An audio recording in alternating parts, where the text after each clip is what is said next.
With comprehensive reports on local schools you won't find anywhere else, Homes.com is the only place to find the in-depth info home shoppers want. Very in-depth info.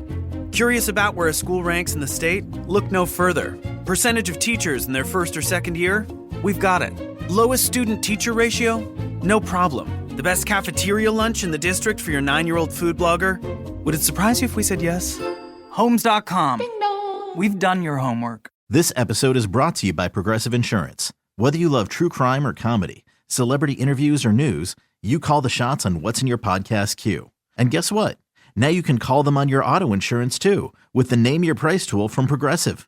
It works just the way it sounds. You tell Progressive how much you want to pay for car insurance, and they'll show you coverage options that fit your budget.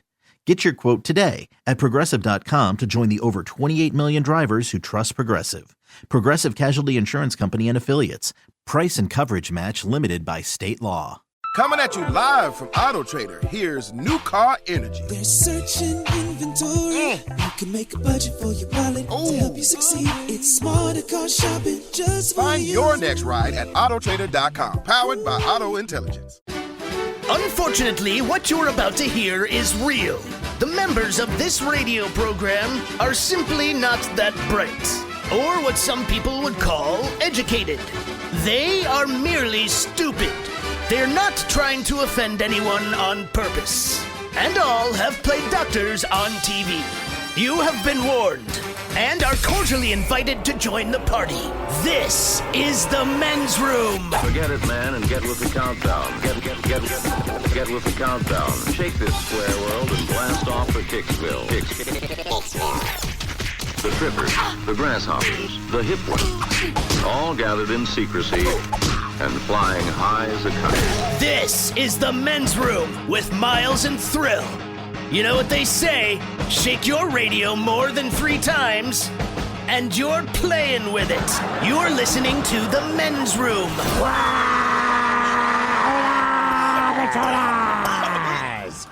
And away we go. Welcome to season 19, episode number 4189.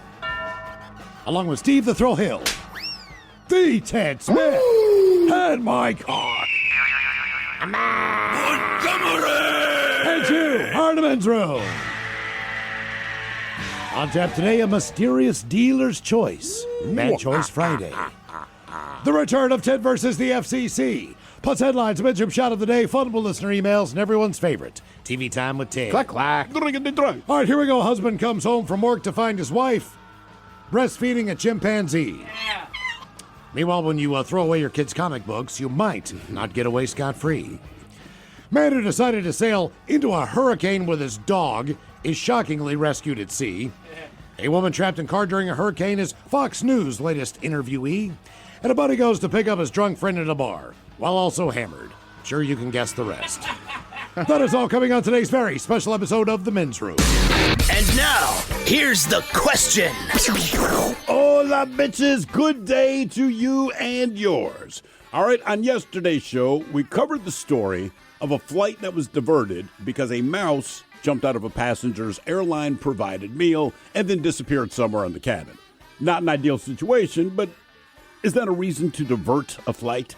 Like, I don't know about you, but when I'm traveling, I just want to get the hell where I'm going. And a mouse on a plane is not a reason to make an emergency landing. Hell, a few years ago, you might remember Spirit Airlines. Yeah, they had a freaking bat flying around the cabin. They kept the flight going as scheduled. I go, respect. It was not an emergency. It was a bat. And I mean, yeah, there are reasons to make an emergency landing. Smoke in the cabin, a fire, engine failure. Or like the pilot of a small single-engine plane yesterday, you run out of fuel. And in this case, the pilot had to make an emergency landing on the highway near San Diego. The only downside of the safe landing was when the cops discovered the kilo of cocaine that the pilot had been trying to smuggle back into the States. Bummer. And he was only 1 mile from the airport when he ran out of fuel. So like we said, you just want to get where you're going without added difficulty, which brings us to this weekend here in Seattle. Now, if you plan on driving somewhere this weekend, change your frickin' plans. The Washington State Department of Transportation, they teamed up with both Satan himself and an oxygen-deprived lab monkey and came up with a plan to pretty much shut down the Western Washington highway system. It is ridiculous. It is poorly planned. But alas, it's unavoidable. And look, we will share all the details later. And actually, it even got a little bit worse just earlier this afternoon. Another surprise closure. Yeah, good news. And I'm not kidding. Did they put a cute little monster on that one, too? I don't know if they put the cute monster on there, but man, oh man, monsters don't make it cute. Anyway, this brings us to today's question, right? So whether you're on a train, whether you're just trying to drive to grandma's house, you're on a flight somewhere, or hell, maybe you just went out for a hike. Today, we want to know what made the traveling experience suck. To be a part of the big show, call 206-803-ROCK. Like the Men's Room on Facebook, follow us on Twitter and Instagram at Men's Room Live, and send your emails to the Men's Room at KISW.com. Homes.com is the only place where you can find specialized neighborhood guides with the in-depth insider info home shoppers want. Very in-depth info. Want to know if there's homes for sale in the area? We've got it. How long has a home been on the market? We'll know it. Average lot size? Uh-huh. Proximity to local parks? Of course. Insight into your neighbor's divorce? We're working on it. Homes.com. We've done your homework. This episode is brought to you by Progressive Insurance. Whether you love true crime or comedy, celebrity interviews or news, you call the shots on what's in your podcast queue. And guess what? Now you can call them on your auto insurance too with the Name Your Price tool from Progressive. It works just the way it sounds. You tell Progressive how much you want to pay for car insurance, and they'll show you coverage options that fit your budget. Get your quote today at Progressive.com to join the over 28 million drivers who trust Progressive. Progressive Casualty Insurance Company and Affiliates. Price and coverage match limited by state law. Coming at you live from Auto Trader, here's New Car Energy. There's searching inventory. You can make a budget for your wallet to help you succeed. It's smarter car shopping just for Find you. your next ride at Autotrader.com, powered by Auto Intelligence. I need a job with a steady paycheck. I need a job that offers health care on day one for me and my kids. I want a job where I can get certified in technical roles, like robotics or software engineering. In communities across the country, hourly Amazon employees earn an average of over $23 an hour, with opportunities to grow their skills and their paycheck by enrolling in free skills training programs and apprenticeships. Learn more at aboutamazon.com. Okay, hear me out. When your plumbing backs up, I want you to think of me. That's right, the Ted Smith, because my name means money-saving discounts. The Ted Smith is going to save you $100 when our pals at Piggy's Plumbing clean your crappy sewers. Yeah, they call me Old Sewer Smith, and that means you save. So when your plumbing backs up and things get stinky, say my name. The Ted Smith, Piggy'sPlumbing.com.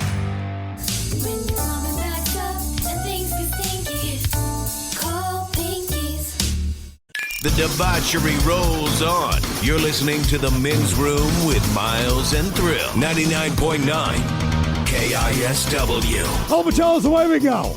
Welcome to season 19, episode number 4189. What a large and a charged program we have for you today. Guaranteed future repeat, the exciting return of Ted versus the FCC. What a late night we had last night. My God, man. Coming up with some tongue twisters for Ted as we kind of round out the year, so to speak, on Ted versus the FCC. Getting close. Yeah, we sure are. Last week, I believe, was another successful win. Bit of a hot streak lately, I would say. Man. We'll give it another shot today in Ted versus the FCC. Also, some updated locations on the Men's Room IPA from Black Raven Brewing. If you are headed to the ballpark tonight to bid the season adieu, just know that the beer is available in the bright yellow can at T-Mobile Park. We'll give you some of the sections. Yep. If you're heading on down, nothing to lose. I have a feeling the Mariners are going to sweep the whole series now. Because why not? Based on what happened yesterday, but yeah. Who knows? Maybe the Oakland A's are like, screw it, we'll win out. That would actually be kind of fun. You know what? Everybody should just go. You know what? You're right. Drink beers, eat food, have fun. Because neither, like the A's don't care. No. Mariners don't care. The Mariners are done for the year, but we're not losing the team. Correct. So as far as the Oakland A's go, this is your last chance to watch the Oakland A's play baseball. Then there'll be the Sacramento A's, and then the Las Vegas A's. I guess they got a minor league park in Sacramento, and they're playing there for the so year. What, Vegas is what? They're still building the baseball stadium. We're still waiting. I don't know. Either way, I think it's supposed to be the 2026 season that the A's go to Vegas. I wonder why they picked Sacramento. Just based on proximity? Probably. Why would you? Look, we've been there. All right, based on money. What do you mean? Well, okay, look. I dropped the team in Montreal for 1 year. Mm-hmm. You trying to tell me that I'm not going to get better attendance in Sacramento, California? See what I'm saying? Portland, 1 year. I'm just saying more of a, not that Portland and Sacramento population-wise aren't close to being the same, but just one of the cities that they've been thinking about moving a team to. It's kind of like what happened with. Oh, right. It's kind of like what happened. Why New Orleans has a basketball team again, or why? Right. Or Oklahoma City for that matter. Yeah. Like they kind of give you a test run, and then if people pack the stands and go, okay, well maybe a team should be here. I just don't see them moving a Major League Baseball franchise to Sacramento. Well, they got to wait. That's the thing, right? They already made the deal to leave Oakland. Sacramento's right down the road. I just think it's a cost thing. I really do. Okay, all right. Yeah. But who knows? Yeah. Right. And even if you have fans, they'll still move the teams. It would be great, that is a good point. If the Sacramento A's won the World Series just that 1 year. That would actually be fantastic. Just like the hell with it, man. We're leaving. Hey, here's your trophy. We're off to Vegas. You can't take your banners with you, nothing. You can leave them all there. They should pull, 1918 White Sox. Make it to the World Series. Throw it. Oh, you make some money. Lord knows that owner screwed over the whole town and the team. Yeah, good point. Yeah, so you know what? Now cheating's fine. Updated locations of the Men's Room IPA from Black Raven Brewing coming up. Also, we will drink and toast in the weekend with a shot of the day that is Bad Choice Friday time. You know it's Bad Choice Friday. It's Bad Choice Friday. You know it's Bad Choice Friday. Hey, man, this is your fault. Jam on. And doing something a little bit different today on Bad Choice Friday. It is a mysterious dealer's choice Bad Choice Friday. Here is how this is going down, all right? If you go to Twitter and follow us at Men's Room Live, the poll is up. Mm-hmm. Now, what we have done is this. Each one of us has picked a song that we would like to play coming up at 5 o'clock. It is not necessarily a bad song by any stretch of the imagination. Not necessarily a good song. It's not a good. It's the song that we want to play going into the weekend. What you will do is just go and vote for the one of the 4 members of the Men's Room Radio program. We have each picked a song. Mm-hmm. Whoever gets the most votes, that is the song that will be played based on who you like, musical taste. I think we all know for the most part where we kind of lean musically. Sure. So that could be a strategy of yours, or whatever the strategy is. Just know that whoever gets the most votes, that is the song we're going to play. Truth be told, I do not know any of the other members' songs. Mm-hmm. I know mine. Right. I don't know anybody else's. So you're just going to have to go there and pick a member of the show, and the member of the show that gets the most votes, that is the song that will be played. Yeah, that's it. Do you know any of our songs? I know yours. And Mike and Ted told me theirs, and to be fair, I do not remember. Actually, Okay. Ted, I have no idea what you picked. Because you were still debating I switched it anyhow. Okay. You switched it up. I'd rather hear this. So I know Mike's, I know yours, I know mine, Ted. I don't know yours. I know Miles's. All right. So what does it say on Twitter? A vote for one member of the show, and their song will play? Is that basically Miles, how it says, Bad Choice Friday, mystery dealer's choice. You pick the member of the men's room, and the winner plays a mystery song of their choosing. All right. That's perfect. Very simple. That's perfect. That's what's going on Why today don't we just do that every on a freaking Bad week? Choice Friday? We'll see how this goes. Yeah, well, yeah. I mean, maybe I don't know what songs you guys picked, so this could be a horrible idea. But either way, we'll try to make it a little bit different and fun today. So, dealer's choice. Yeah.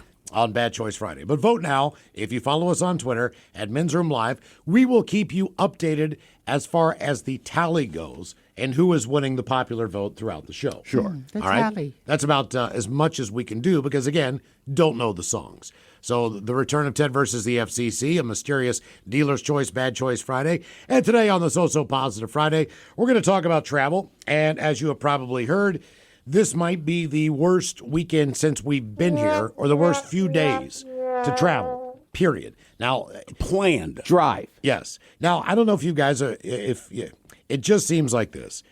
Traffic was fairly bad before the pandemic hit. The pandemic comes around, traffic obviously not as bad as it was. I don't know what happened during the pandemic. It feels like 1 million more people moved in downtown. Because when we started going back to work, when the major, Amazons of the world sent their employees back to work Tuesday, Wednesday, Thursday, I know most of you don't travel in the city. Good for you. It sucks. Getting anywhere Tuesday, Wednesday, and Thursday when everyone comes back to work, it's today is believe it or not a blessing to get downtown. Mondays and Fridays, because everyone takes a 3-day weekend. Right. There's nobody in this building right now. Just truth be told, Patrick the engineer is working. That's it. There is not one other That's only person. because he has to deal with a Wi-Fi issue. Yeah, I promise you, when he is done with that crap, he's doing some IT work. because he is not thrilled with it.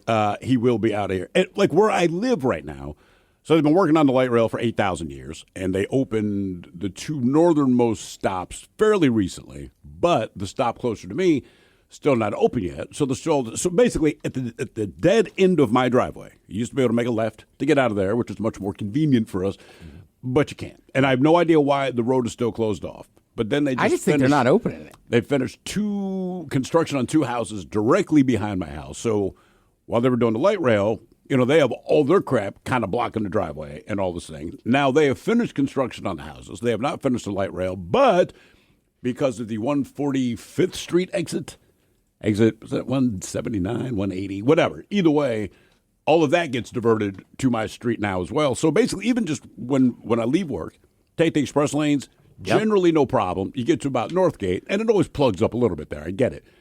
But it's ridiculous now because everyone who would normally take 145th gets diverted down to 130th, and it's insane. But it's not equipped to handle that much traffic. And if you live in Ballard, I'm sorry, I don't know what they've been doing over the last 2 months. Every single street. I mean, I know I'm exaggerating. It seems like 60% of the roads in Ballard have been dug up. I don't know what they're doing. Underground work. It's always tough in Ballard. I don't know what I do not know what the deal is. Every single road is effed up in Ballard. They've got cones up. They're same thing near us, man. They're building, because apartments replace everything, right? So my wife stopped at the grocery store earlier this week in the morning, right? Drops kids off at school, which was already problematic because of the way construction is.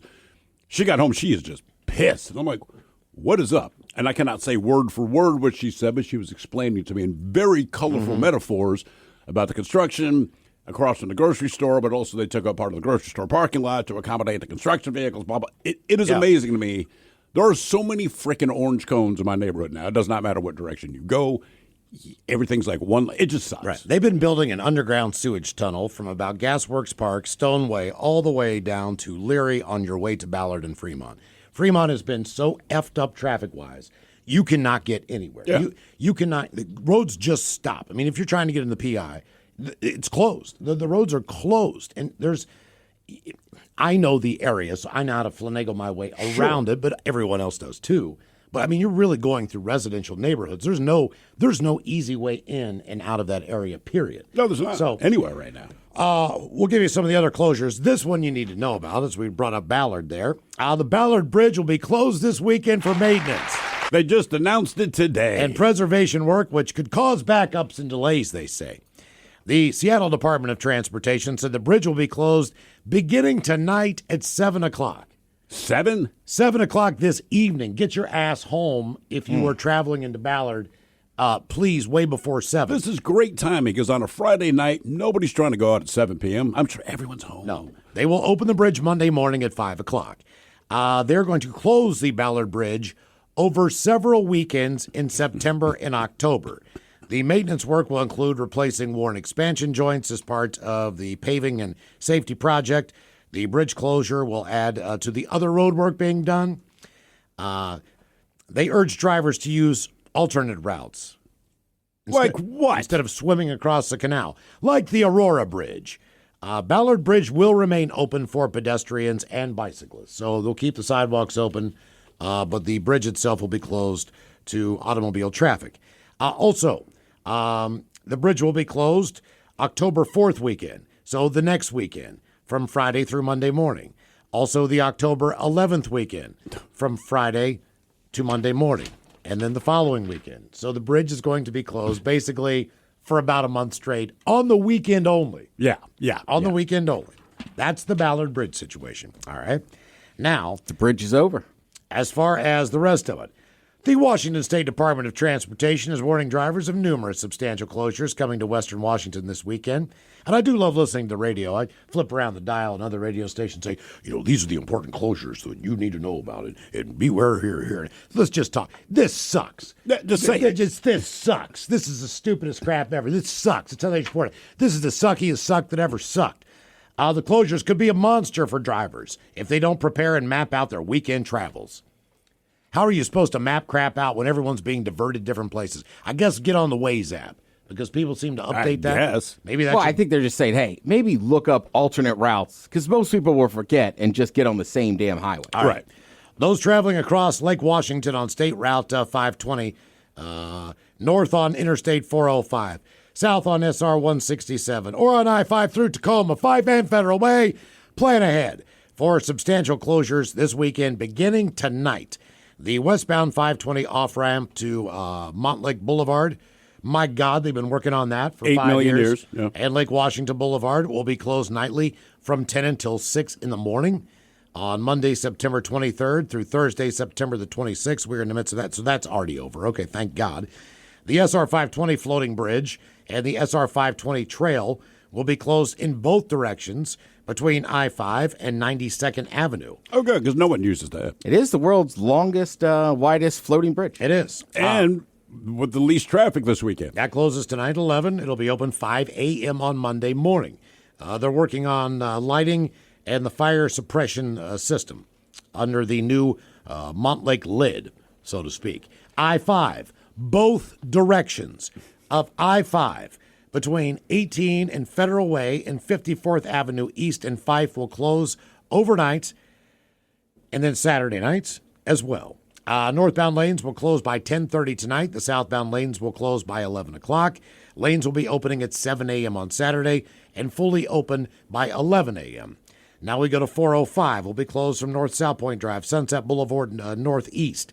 That starts tonight at 11. It ends Monday morning at 4 a.m. The following on and off ramps will also be closed. Sunset Boulevard Northeast, off of the ramp of northbound I-405, Northeast 30th Street, Northeast 44th Street, Lake Washington Boulevard Southeast on and off ramps, Cold Creek Parkway Southeast off ramp. They said that detour signs will guide people around these closures. Cool. Also, southbound SR 167 will be closed from SR 516 to South 277th Street in Kent from midnight tonight until 4 a.m. on Monday morning, affecting the SR 516 on-ramp and the South 277th Street off-ramp as well. Again, sign detours will guide people around the closures. Is like WashDOT threatening to go on strike or something? Like, oh, dude, we got to get it all done this. Like everything, every road project, we must do it at the same time on the same weekend. Who plans this, man? It's one department. Certainly, you communicate with each other, right? Yeah. I mean, maybe they took into account that what?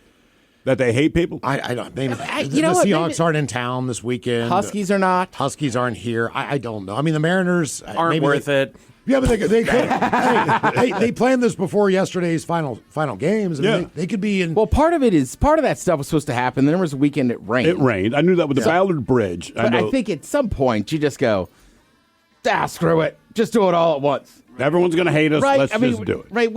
Because it's, I don't know. It's like a crappy chicken. What's first? The chicken or the egg, right? Like, do we stretch it out and kind of annoy you 3 weeks in a row, or just be like, screw it? Just, you know what? If you're going to F me, just F me. We're not going to annoy you. We're going to straight up piss you off. This weekend's going to suck. Ta-da. Enjoy. Yeah, exactly. Hey, there's good college football on tomorrow. That'd be a great day to sit at home and watch. But how do you close down I-5 in both directions? Both directions. Watch and you'll find out. That is going to be just an S show down there. Well, at least I mean, I'm leaving tonight to get out of town because everything's closing. I mean, I'm going through 5 at 6:30 in the morning to go play golf or whatever I'm doing on the weekend. The road's closed then. Right. I got to get my ass out of town now. You could not golf. No, hell no. Mike, don't be ridiculous. Mike, come on, dude. Don't talk crazy. It's the only thing that keeps me from killing people, on. Mike. I'd be a serial killer if it wasn't for golf. Come on, man. You know better what than are you that. talking about? Mike with these dumbass ideas. You know my weekends are all about chasing little white balls. How many weeks in a row is this, Miles? Chasing white balls? Yeah. I've been doing it for years. Are you going to play in South Africa? If he finds a course, I guarantee it. Maybe, if I find one that allows white people. Oh, they have them. Yeah, trust me. They got them. Oh, do they? What made the traveling experience suck? 206-803-ROCK. At Homes.com, we do whatever it takes to get you the in-depth info on local schools you won't find anywhere else. Things like student-teacher ratio, test scores, and school programs. And sometimes that requires attending school recitals. so many recitals. That's my son. Isn't he terrific? Yeah, a real prodigy. Homes.com. Ding dong. We've done your homework. This episode is brought to you by Progressive Insurance. What if comparing car insurance rates was as easy as putting on your favorite podcast? With Progressive, it is. Just visit the Progressive website to quote with all the coverages you want. You'll see Progressive's direct rate, then their tool will provide options from other companies so you can compare. All you need to do is choose the rate and coverage you like. Quote today at Progressive.com to join the over 28 million drivers who trust Progressive. Progressive Casualty Insurance Company and Affiliates. Comparison rates not available in all states or situations. Prices vary based on how you buy. You're tuned into Auto Intelligence, live from Auto Trader, where data, tools, and your preferences sync to make your car shopping smooth. They're searching inventory. Oh, yeah. They find what you need. They're gonna find it. You can make a budget for your wallet to help you succeed. Pricing's precise and true. So true. It's smarter car shopping. Ooh. Just for you. Oh, it's just for you. Ooh. Find your next ride at autotrader.com. Powered by Auto Intelligence. To remind you that 60% of sales on Amazon come from independent sellers, here's John from Devil Dog Pet Company. We run our family business from Sterling Heights, Michigan, but we can reach customers all over the country thanks to Amazon. Good boy. Shop small business on Amazon. Okay, hear me out. When your plumbing backs up, I want you to think of me. That's right, the Ted Smith. Because my name means money-saving discounts. The Ted Smith is going to save you $100 when our pals at Pinky's Plumbing clean your crappy sewers. Yeah, they call me Old Sewer Smith. And that means you save. So when your plumbing backs up and things get stinky, say my name. The Ted Smith, Pinky'sPlumbing.com. When your plumbing backs up and things get stinky, call Pinky's. The mighty 99.9 KISW and KISW HD1 Seattle. Always live on the free Odyssey app. From the Pinky's Plumbing Studio, you're in the men's room. Text the guys at 206-803-ROCK. Our question, what made the traveling experience suck? 206-803-ROCK. Couple of quick texts here. Says, hola, I had to drive from Connecticut to Mississippi. I'm sorry. Then from Mississippi to Washington State with my daughter, 3 cats, and a cockatiel bird. Now, we had cats meowing. The bird was also meowing with the cats, and then barking. My bird was talkative. And then a second grader and my ex-husband. It was exhausting, but we did manage to have fun and make stops at cool places. Yeah, no thank you. Oh. And well, why not just drive west instead of going all the way to Mississippi? Well, I assume you had to stop there for some reason. Right? Correct. It's like when my mother-in-law... Because it's not on the way. Well, my mother-in-law books a flight here. She lives in Pennsylvania, all right? And she does it to save money, and it does not bother her. But we'll say, hey, man, when are you coming in? What are the dates? And she's like, okay, well, I'm going to go to the Philadelphia airport, and then I'm flying to Orlando. And already, I'm just like, Jesus Christ. I look at my wife. I'm like, this is so your mom. Then we go from Orlando to Dallas. Then we fly from Dallas to Chicago. Then we fly from Chicago to San Francisco. And then I make my connecting flight up to Seattle. And I was like, why? You could fly direct from Philadelphia to Seattle. Yeah, why? She goes, you know how much money I save? I'm like, is it worth the time? She's like, I'm retired. That doesn't matter. Oh, that's but great. Seriously, point. I mean, but even when she flies back and we'll drop her off at the airport, hey, good seeing you. Where are you flying to? Oh, well, this flies to Salt Lake City. Then I fly to Chicago.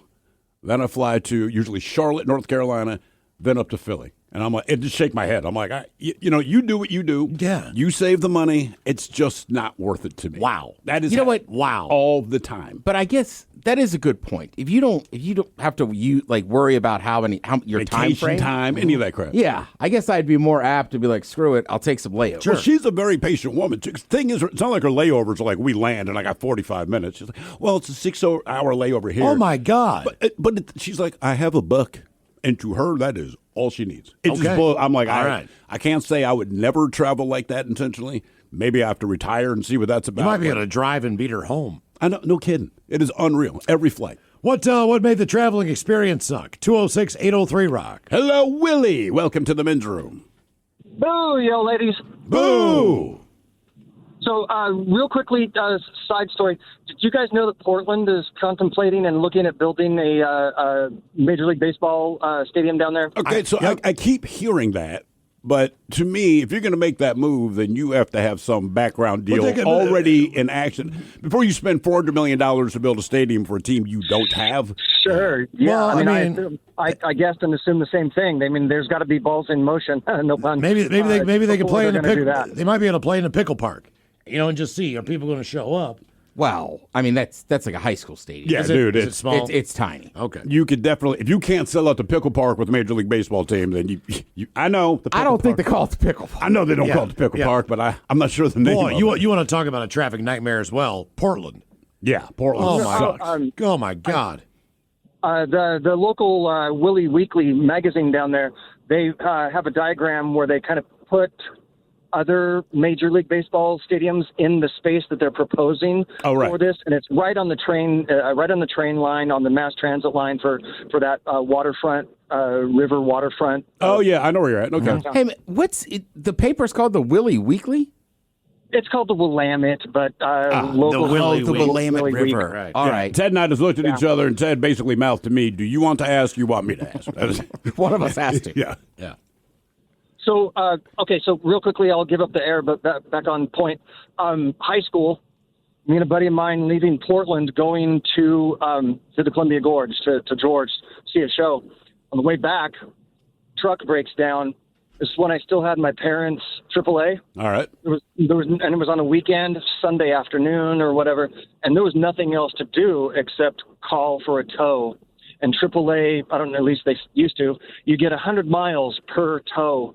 So we had to be towed 100 miles, unhook, call another tow company because they weren't doing it for us. We had to then sit there in the parking lot until the next tow truck comes along, hooks us up, another 100 miles, another 100 miles, 400 miles. Oh my God! At a time. How long does that process take between each 100 miles? Right. So you get where you're going. You get 100 miles. They unhook your ass. You make another call. How long does it take for the next tow truck to even show up? Sometimes they were there waiting for us. Other time it might be an hour or All two. right. Now, do you ride in the truck with the tow truck driver? Yeah. We wanted to sit in the back, but that's not legal. They wouldn't let us do that. Yeah, they won't let you do that. Okay. But so while we were waiting, we'd go smoke a bowl around the back of the mechanic shop or whatever, and grab a soda and just wait. This was before cell phones. Nothing to do. Sit around and hope they show up. And we didn't get home and back into Portland till late. What was You ever realize how patient we were back in the day? 'Cause I'm just thinking, pre-cell phone, just mentally, you're like, look, we got to go to a payphone. We got to make this call. Yeah. And you just wait with the cell phone, like my patience is gone. You want immediate gratification. So do you think you could deal with that again? No, I don't. Honestly, I'd probably lose my mind. Exactly. Call me an Uber tow truck or something. What was the show? I've been sitting here and trying to think about it. I think it was REM. All right, at the Gorge. Okay. All right, back at that time, if it's pre-cell phone, then yeah.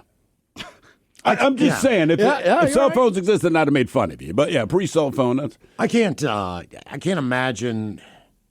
I just don't. Back to your mother-in-law. If I'm leaving to come home, there's a reason I need to come home, is because we need to get our asses back in here. Yeah. So if anything like that were to happen, we would just need to take a day off, because typically you do. There's nothing you can do. I'm leaving town next week, and I'm coming back Sunday. Now, if anything happens when I'm trying to come back on Sunday, there's nothing I can do about it. Right. I'm just kind of screwed. But the anxiety of trying to get back and trying to make things work, whatever that is, if you're stuck in an airport, car breaks down, that's the stuff that drives me nuts. It does drive me nuts. Because you're really trying to pull it off. I will say, for me, look, if you have to miss a day of work, it sucks, but you can deal with it. My thing now is just with the kids. Because you're like, there is no, I can't just call them and say, hey, man, me and your mom aren't going to be home, so you know where the food is, figure it out.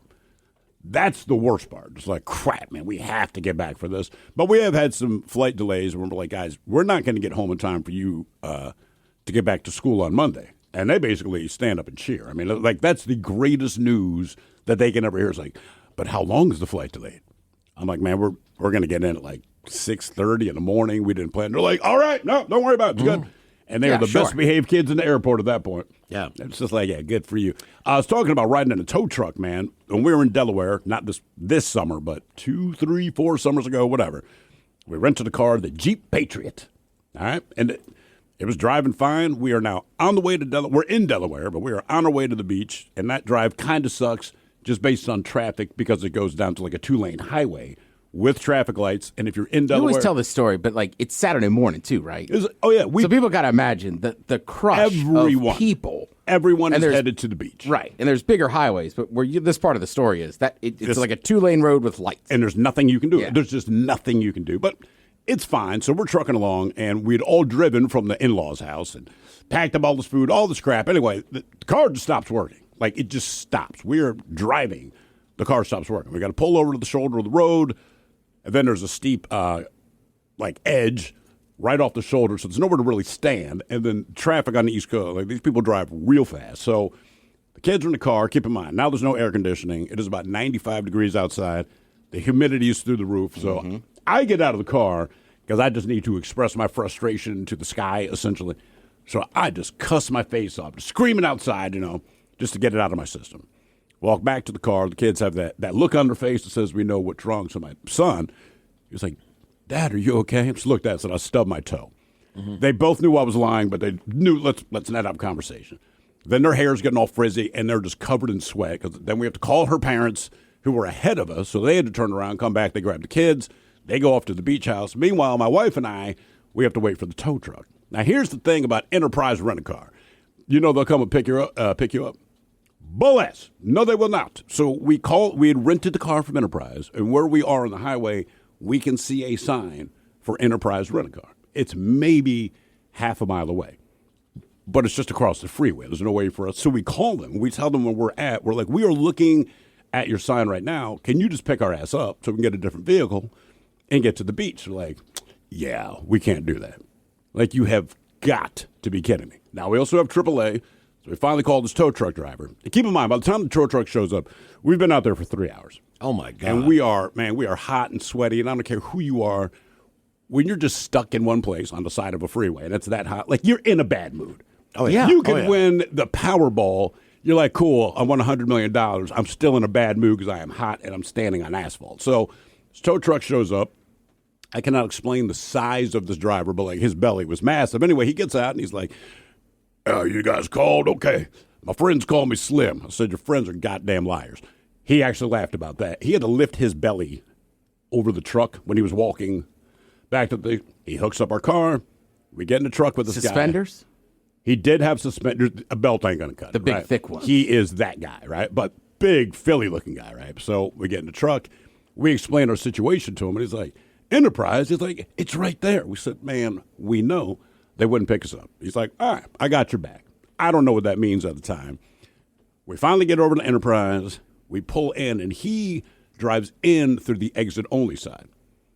Stops the truck, gets out. We go in, and we start talking to the guy back there. And one of the other employees runs outside, and they look at the tow truck driver. They're like, hey, man, that's our exit. There's like 3 people trying to get out. He's like, you can't block the exit. He said, you wouldn't pick this nice couple up? He said, so you get them another vehicle? It's staying right here.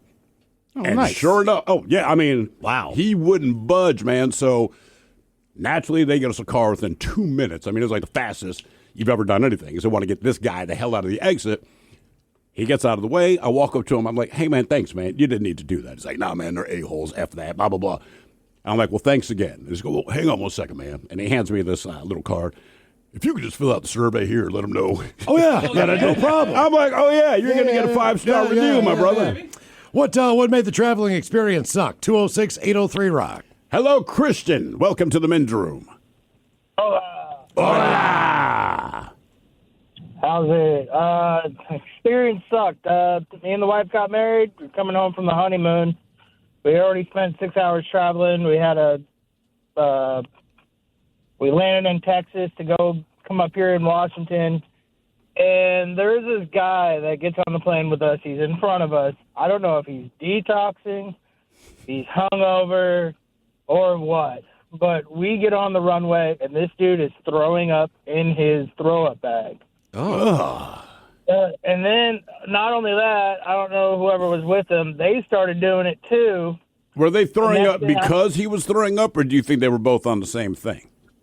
I've had to have been the same thing. I wasn't trying to investigate too much into it. The lady next to me and my wife gets up, leaves. Anyways, we were on one of those, I think, 777s where the bathroom's in the center of the plane, too. Yeah. Never do that. And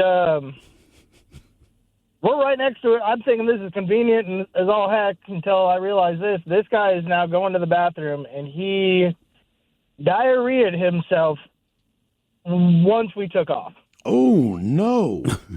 The second he opens that door, it was the most horrendous smell ever. I have a sister that went through detox and all that stuff, and I've smelt the horrendous stuff that they do. So you're fairly confident that was what was going on based on prior experience. Oh yeah, it was horrible. And then the next thing I know, I get the girl that was next to him going, "Hey, do you have an extra puke bag?" Jeez. And I'm like, what is going on? Like, what? Why? I just want to get home. And yeah, so it proceeded to be that way for the entirety of that 4-hour flight from Texas to home. I was going to say, how many times did he go into the bathroom? Let's see. I want to say at least 10 times. And was it the same kind of stink hit every time he walked out? Oh, yeah. And it was like all the lights are off, so that light opens up, so we're blinded. We're all thinking we're being all cute with one another, and every time that door opens, it's like death. And it was just like, and you could just see the guy, he's just sitting there breathing heavy, sweating. And I'm like, why'd you even get on the plane?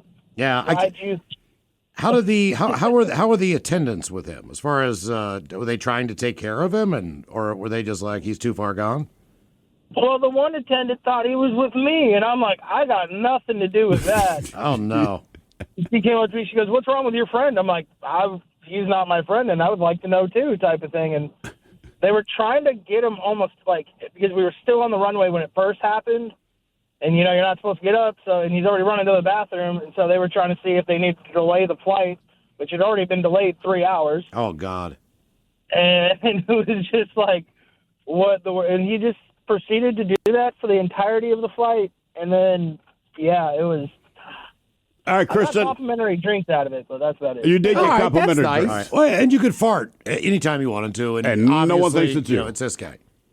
Oh, very true. Yeah.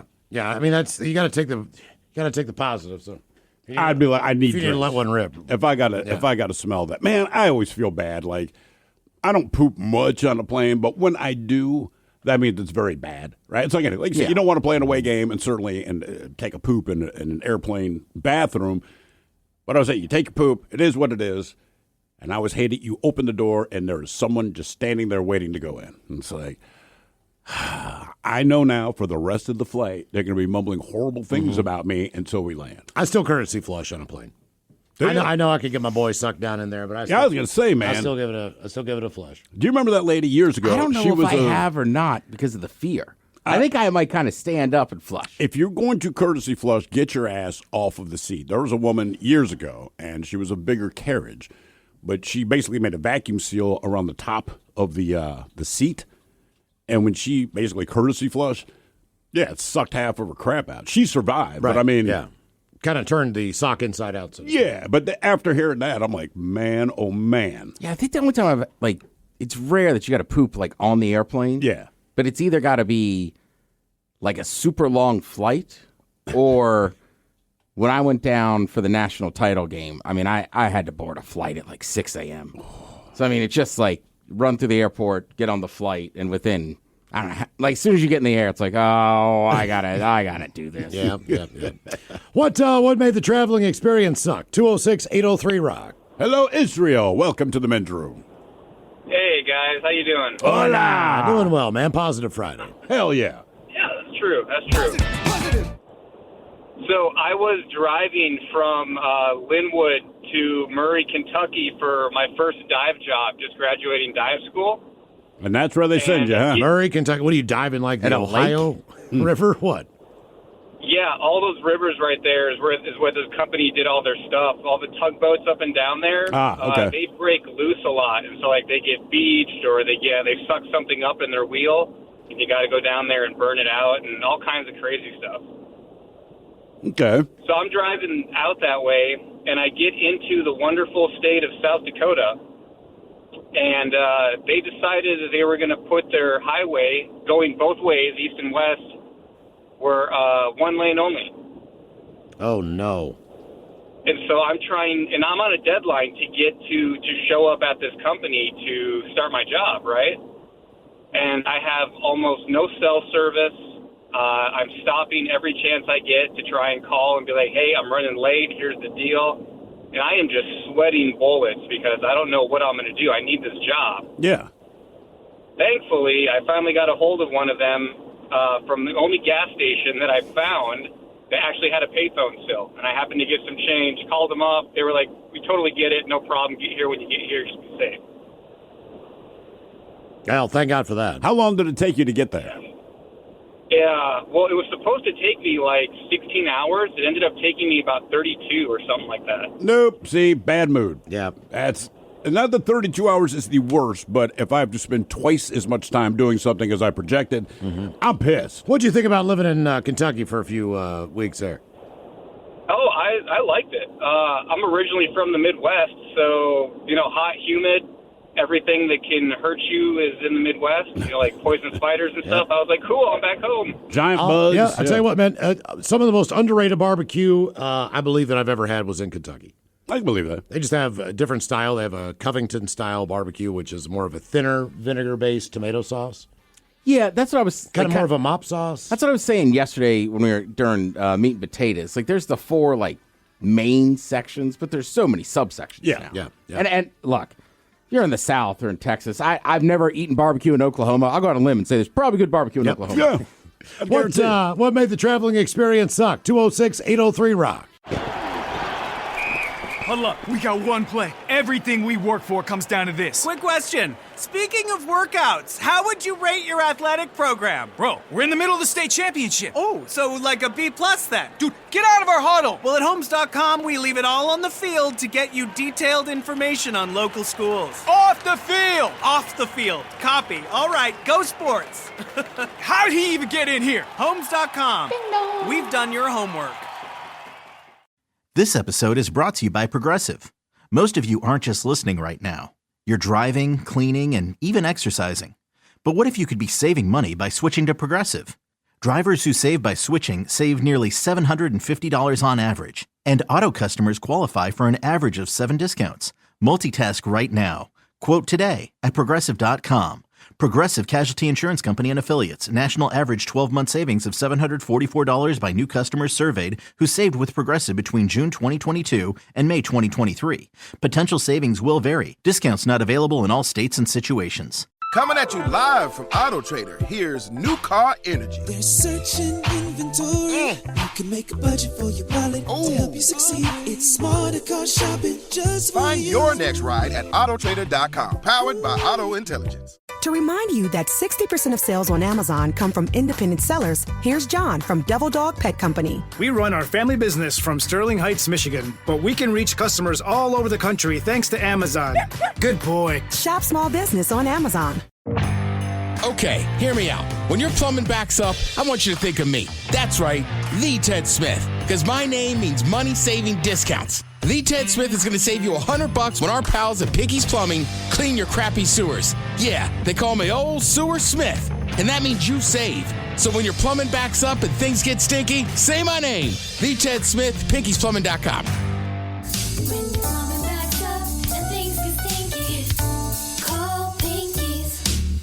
With a detailed agent directory you won't find anywhere else, Homes.com is the only place to find the in-depth info home shoppers want. Very in-depth info. Looking for a listing agent's contact info? We've got it. The agent with the most sales in your price range? Easy. Specialized agents with all the up-to-date info on your dream neighborhood? We'll know them. A Pisces who enjoys long walks on the beach? You've got other sites for that. Homes.com. We've done your homework. To remind you that 60% of sales on Amazon come from independent sellers, here's John from Devil Dog Pet Company. We run our family business from Sterling Heights, Michigan, but we can reach customers all over the country thanks to Amazon. Good boy. Shop small business on Amazon. Okay, hear me out. When your plumbing backs up, I want you to think of me. That's right, the Ted Smith. Because my name means money-saving discounts. The Ted Smith is going to save you $100 when our pals at Pinky's Plumbing clean your crappy sewers. Yeah, they call me Old Sewer Smith, and that means you save. So when your plumbing backs up and things get stinky, say my name. The Ted Smith, Pinky'sPlumbing.com.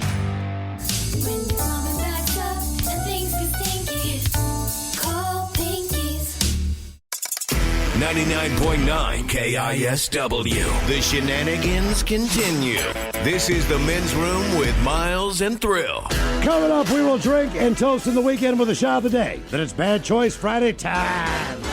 You know it's Bad Choice Friday. It's Bad Choice Friday. You know it's Bad Choice Friday. Hey, man, this is your fault. Jam on. And today it's a Dealer's Choice Bad Choice Friday. If you follow us on Twitter at Men's Room Live, you will see all our names that are up there. Vote for one of your favorite members of the Men's Room show, or based on musical maybe similarities, so to speak, would you think one of us would want to play? We all picked a tune. Correct. And when you vote, whoever gets the most votes, we will play that person's song coming up after we drink and toast with a shot of the day. Now, Ted, you have an eye on the voting. I do. How are we doing right now as far as the voting is concerned? It's actually pretty close. Is it really? Who's in the lead? Thrill is currently. Okay. Because people have good taste, and they know I do too. It's just that simple. All right.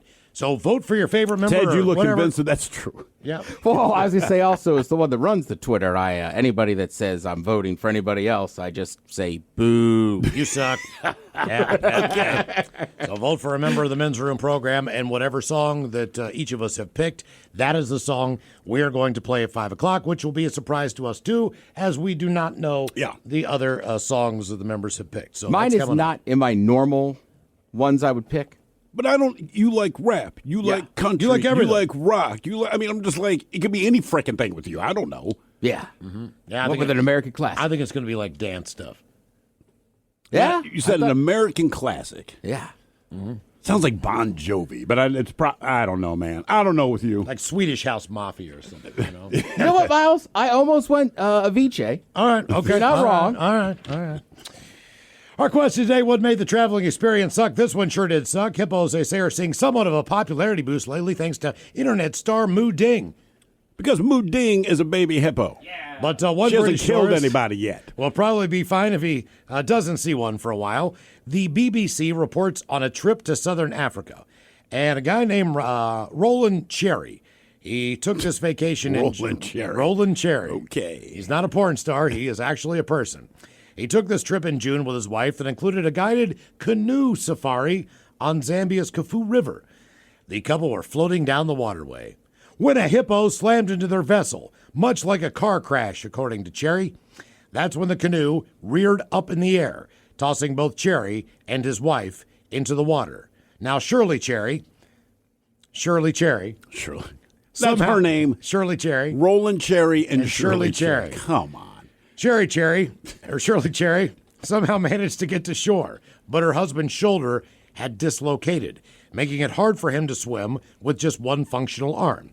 As the hippo snatched him, then drug him under the water. Roland Cherry thought to himself, oh no, what a way to go. I'm sure that's exactly how it was in his head. I'm not ready to die. He managed to briefly escape, but the hippo was not done.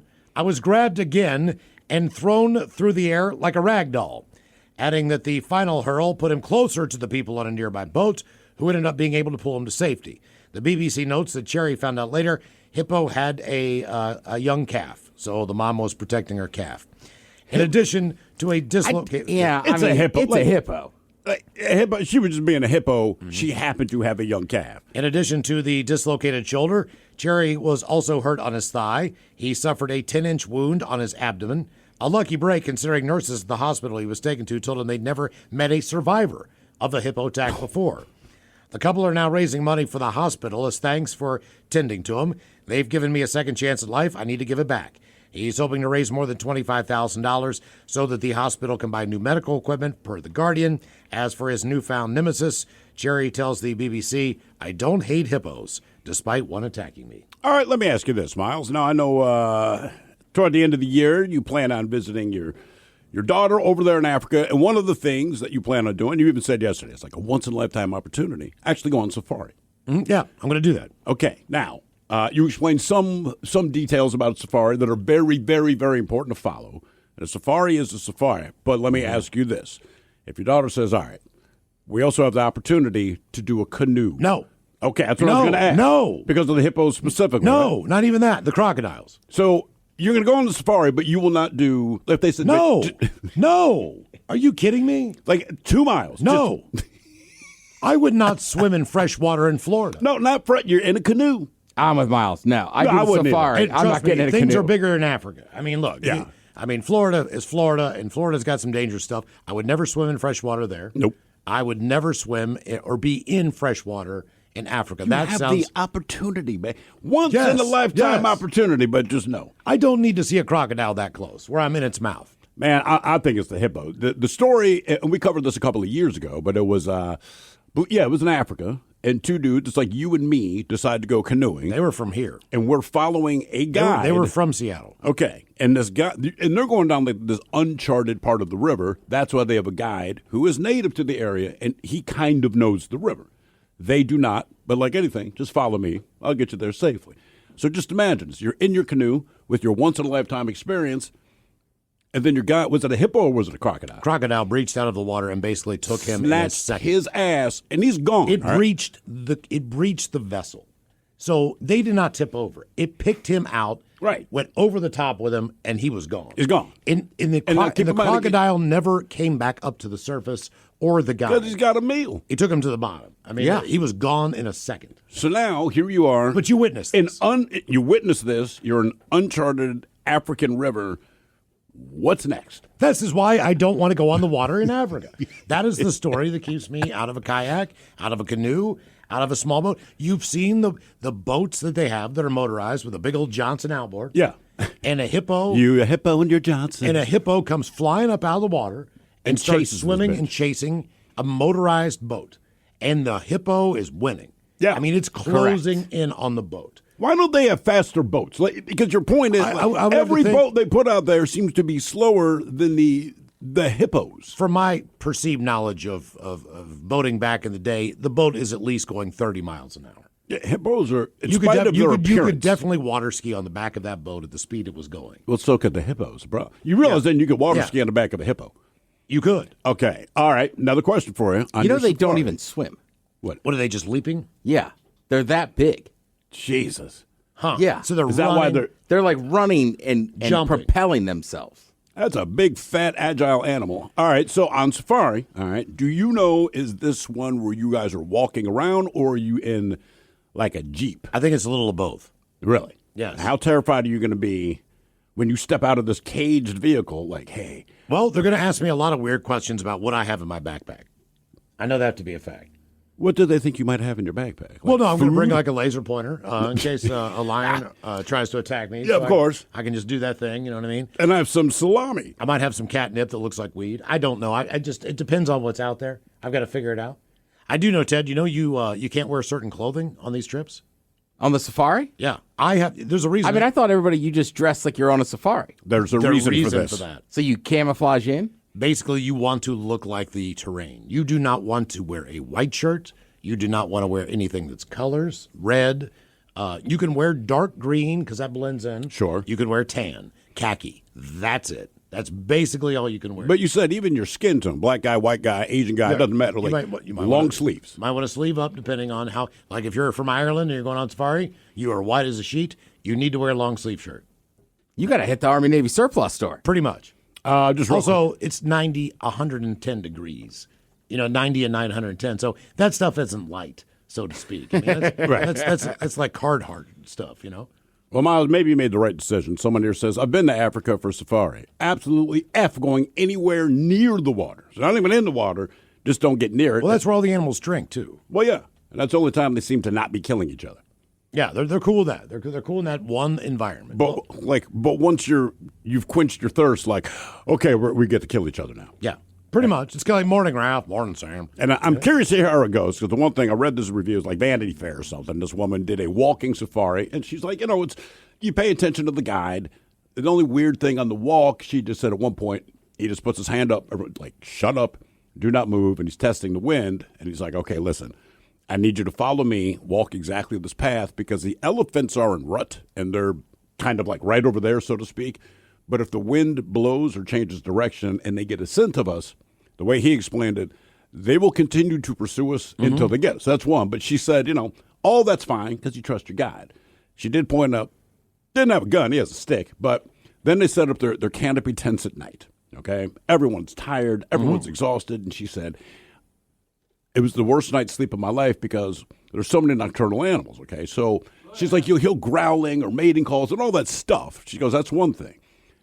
And then there's this piercing scream in the middle of the night, and you realize some animal is getting its throat ripped out by a lion, and you can hear it. Yeah. And she's like, I cannot tell how close it is. And she goes, because apparently any animal, when it is dying and being ripped apart, we all sound the same. Yep. It could be a person, it could be a baby, it could be your dog, it could be a lion, it could be a zebra. It's like, it is just...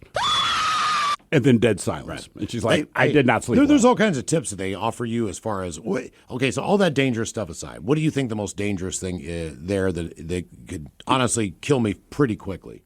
Quickly? I mean, mosquitoes? Mosquitoes, number one. Okay. So they say with Westerners, all right, especially because of our diets, all right, they recommend you going to a sauna or sweating out before you even get on the plane. For real. You're going to sweat when you get there. But all of the food that we eat... You're not supposed to drink a lot of alcohol because of all these things that attract. Are you going to follow that? I mean, I'm going to do what I can. But I got to take the malaria medication on like 2 or 3 days before I leave, and then the entire time I'm there.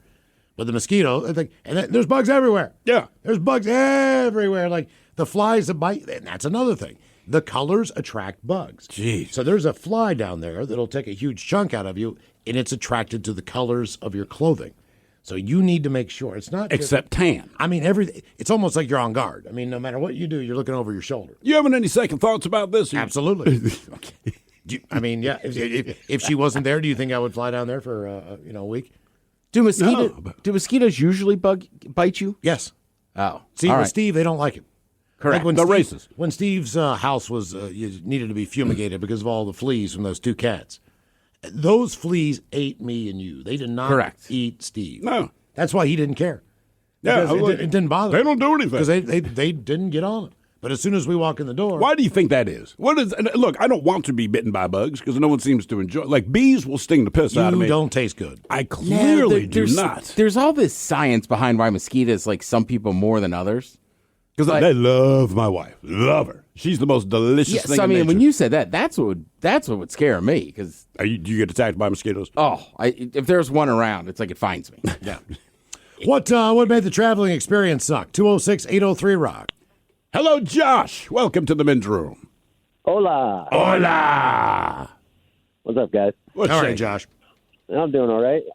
So my story is basically my girlfriend and I had planned a trip to go to Vegas. And this was, we planned it right around the end of 2019, so it was right before COVID was really starting to ramp up. We took our trip at the end of February, and to avoid traffic, we didn't want to go down I-5, so we took Highway 26 around Mount Hood, got caught in a blizzard, and it was like 2.5, 3 feet of snow. We were driving through all this snow and couldn't see more than a foot in front of your face. And my girlfriend at one point was like, don't look to the side, there's a ravine over there, and I'm freaking out. So we're driving through all this snow, and then eventually we make it to Vegas after driving through the desert and nothing, and COVID was starting to get worse, and we booked a hotel towards the north end of the Strip. So when we wanted to walk down the Strip, turned out we were about 9 miles from the Strip, so we had to walk 9 miles down, walk around all day long in the casinos and stuff, and then walked 9 miles all the way back to our hotel room. And then the very next day, they shut down Vegas, completely. So we couldn't even go to any casinos or nothing. How many more days were you there while everything was shut down? We pretty much just stayed the rest of the day trying to, find something to do. I think we maybe got a bite to eat or something. And then eventually we just kind of packed up and we're like, we're not going to stay because there's nothing to do. So then we just took off, and we were going to go see the Grand Canyon and make our way up north to, Mount Rushmore and stuff. But then there was another snowstorm that hit down there, so that completely rerouted our trip, and then we had to drive to the west to get back up here to Washington. And so we took the Pacific Coast Highway and drove up that way. But yeah, it was a whole thing, man. Oh, my man. very first Hey, look. time going there. Vegas. Wait, I mean, that sucks with your first time. Yeah, everything about that Speaking sucks. of Vegas shutting down, I'm good for 3 days. Is about my limit. I think that is tops. Yes. And went down there with family, kids, the whole deal.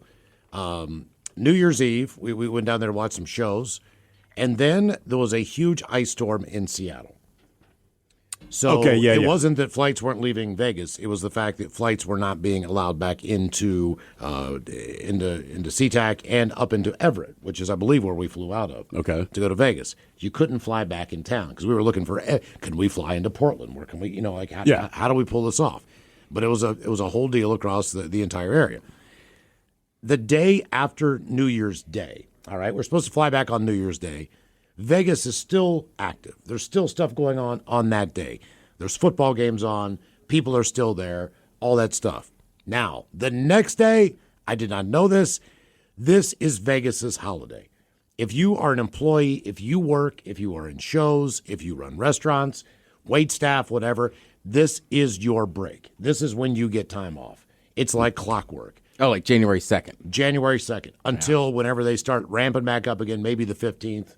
Yeah. But you get like a 2-week window of everybody just leaves town and goes and does whatever they want to do. This is their time. It's eerie to walk down the strip in Vegas and you are the only people on the sidewalk. I mean, are the casinos still open?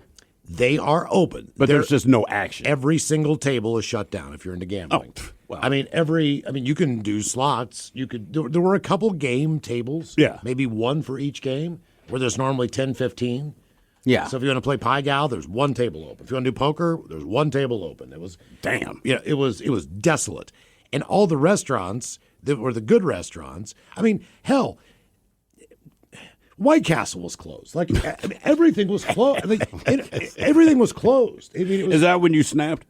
Even White Castle. I mean, my God. Son of a. Yeah, I mean, that's when you know that. So Miles threw a trash can through a window. Yeah, that was the one. And to White Castle. And to your point from the other day, Ted, that was the one thing that my dad and my uncle told me about that hurricane. And I was like, how's it going down there? Like, not good.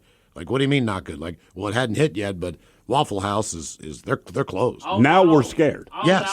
That's not even a joke. People were saying a White Castle or Waffle House boarded up is the scariest photo of that store. It's just because they never close. They do not close. And when they found out that they second guessed whether they should have evacuated or not. That was the moment. Seriously, where they went, what Waffle House is known for this in Hurricane Alley, essentially, because they will open for anything, and it's gotten to the point that people will ignore what you're saying on the news. Not that they doubt a hurricane's coming, but the veracity of the storm. If Waffle House closes down, then residents go, oh, my God, it's bad. I mean, honestly, we had just talked about it, but when they shut the lights off in Vegas, that's when I really started taking the COVID thing seriously. Yeah.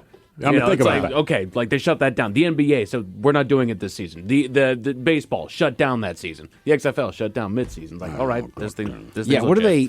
I don't think it's real, but people call it the Waffle House Index. Yeah. Mm-hmm. Yep. What made the traveling experience suck? 206-803-ROCK. Homes.com is the only place where you can find specialized neighborhood guides with the in-depth insider info home shoppers want.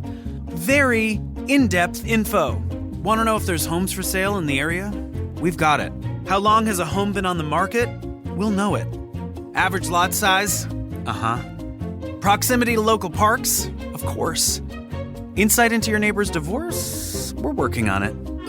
Homes.com. We've done your homework. I need a job with a steady paycheck. I need a job that offers health care on day one for me and my kids. I want a job where I can get certified in technical roles, like robotics or software engineering.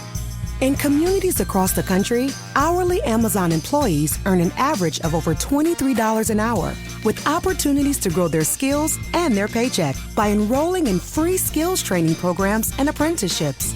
Learn more at aboutamazon.com. Okay, hear me out. When your plumbing backs up, I want you to think of me. That's right, the Ted Smith. Because my name means money-saving discounts. The Ted Smith is going to save you $100 when our pals at Picky's Plumbing clean your crappy sewers. Yeah, they call me Old Sewer Smith. And that means you save. So when your plumbing backs up and things get stinky, say my name. The Ted Smith, Picky'sPlumbing.com. When your plumbing backs up and things get stinky, call This episode is brought to you by Progressive. Most of you aren't just listening right now. You're driving, cleaning, and even exercising. But what if you could be saving money by switching to Progressive? Drivers who save by switching save nearly $750 on average. And auto customers qualify for an average of 7 discounts. Multitask right now. Quote today at Progressive.com. Progressive Casualty Insurance Company and Affiliates. National average 12-month savings of $744 by new customers surveyed who saved with Progressive between June 2022 and May 2023. Potential savings will vary. Discounts not available in all states and situations. You're tuned into Auto Intelligence, live from Auto Trader, where data, tools, and your preferences sync to make your car shopping smooth. They're searching inventory. Oh, yeah. They find what you need. They're gonna find it. You can make a budget for your wallet to help you succeed. Pricing's precise and true. So true. It's smarter car shopping. Ooh. Just for you. Oh, it's just for you. Find your next ride at autotrader.com. Powered by Auto Intelligence. This is the mighty 99.9 KISW and KISW HD1 Seattle. Always live on the free Odyssey app. Text the guys at 206-803-ROCK from the Pinky's Plumbing Studio. You're in the men's room. Coming up, the exciting return of Ted versus the FCC right after emails on our question, what made the traveling experience suck? 206-803-ROCK. Hello, Kenny. Welcome to the men's room. Hola, amigos. Hola. Hey, good afternoon to the best station in the nation. Hey, thank you.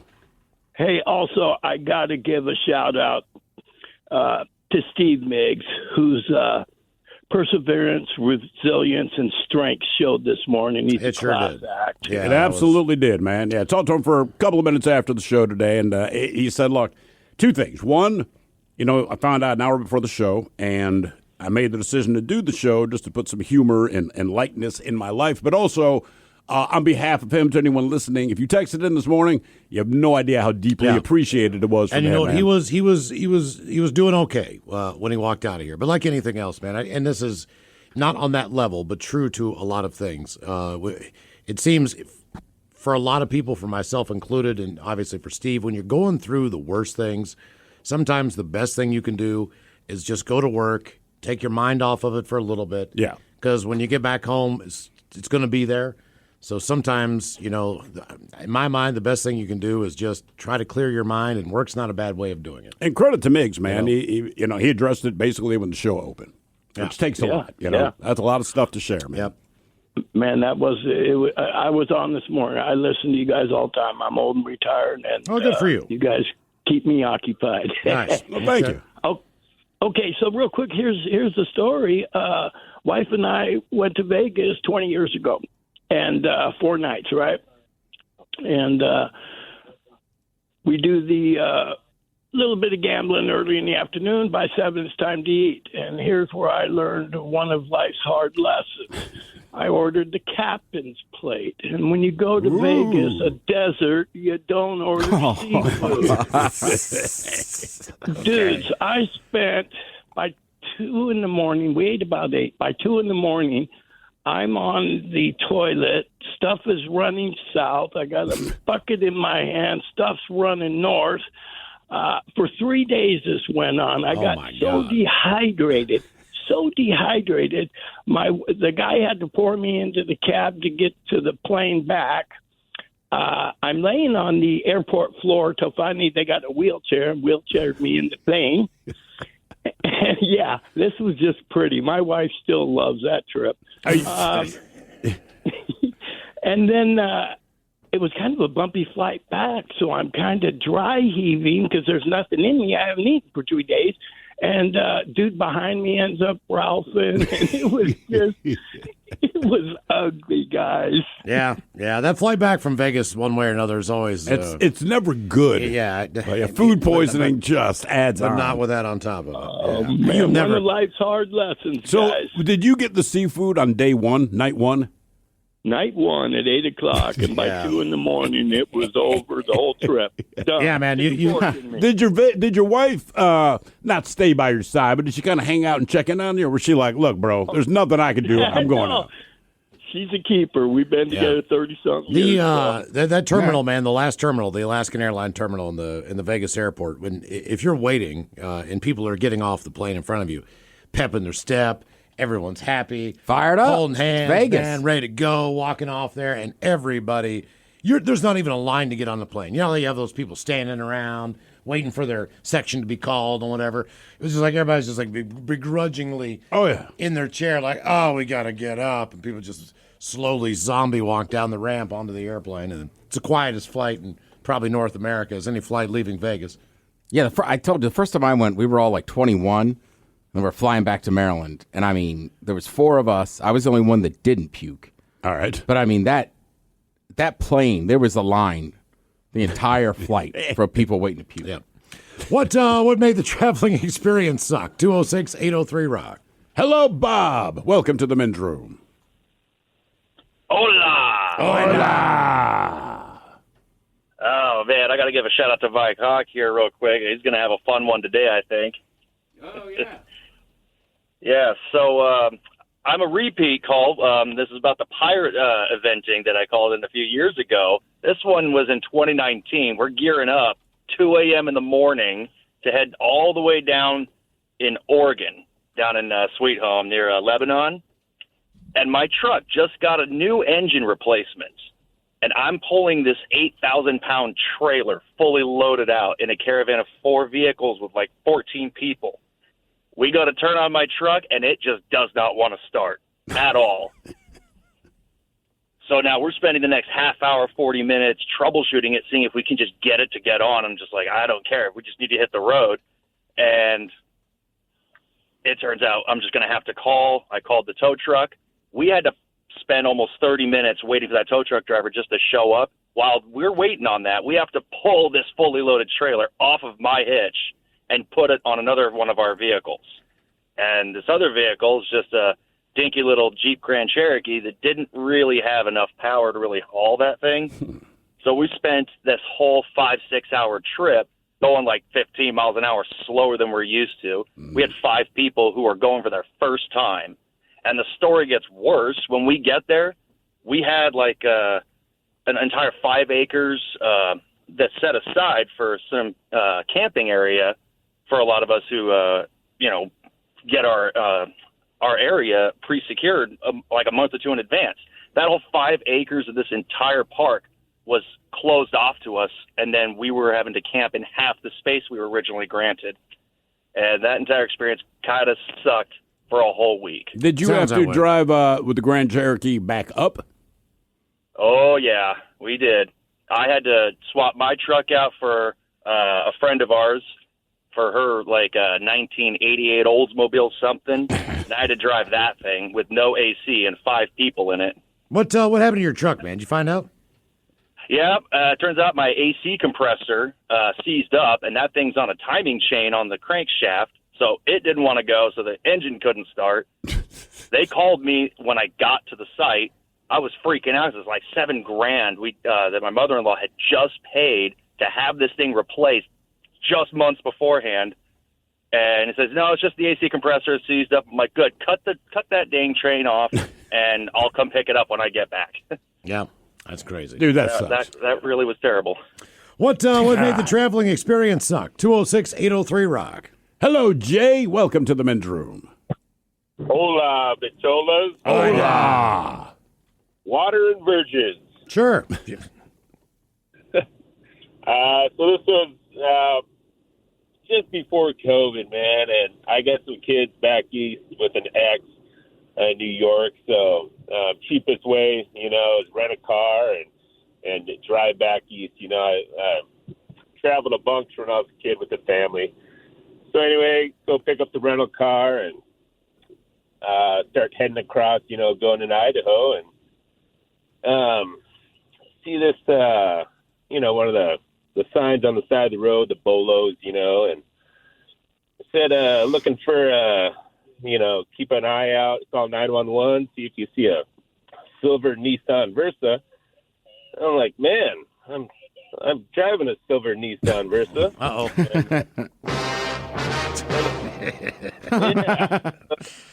shows the license plate, and I'm like, wonder what my license plate is. So get out and check, and sure as crap, me license plate's 2 numbers off, just like reverse numbers, you know.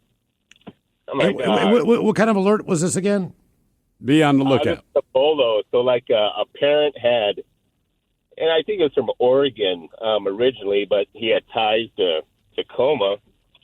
A parent had kidnapped his kid, you know, custody visit thing, whatever, and had either assaulted or killed the mom.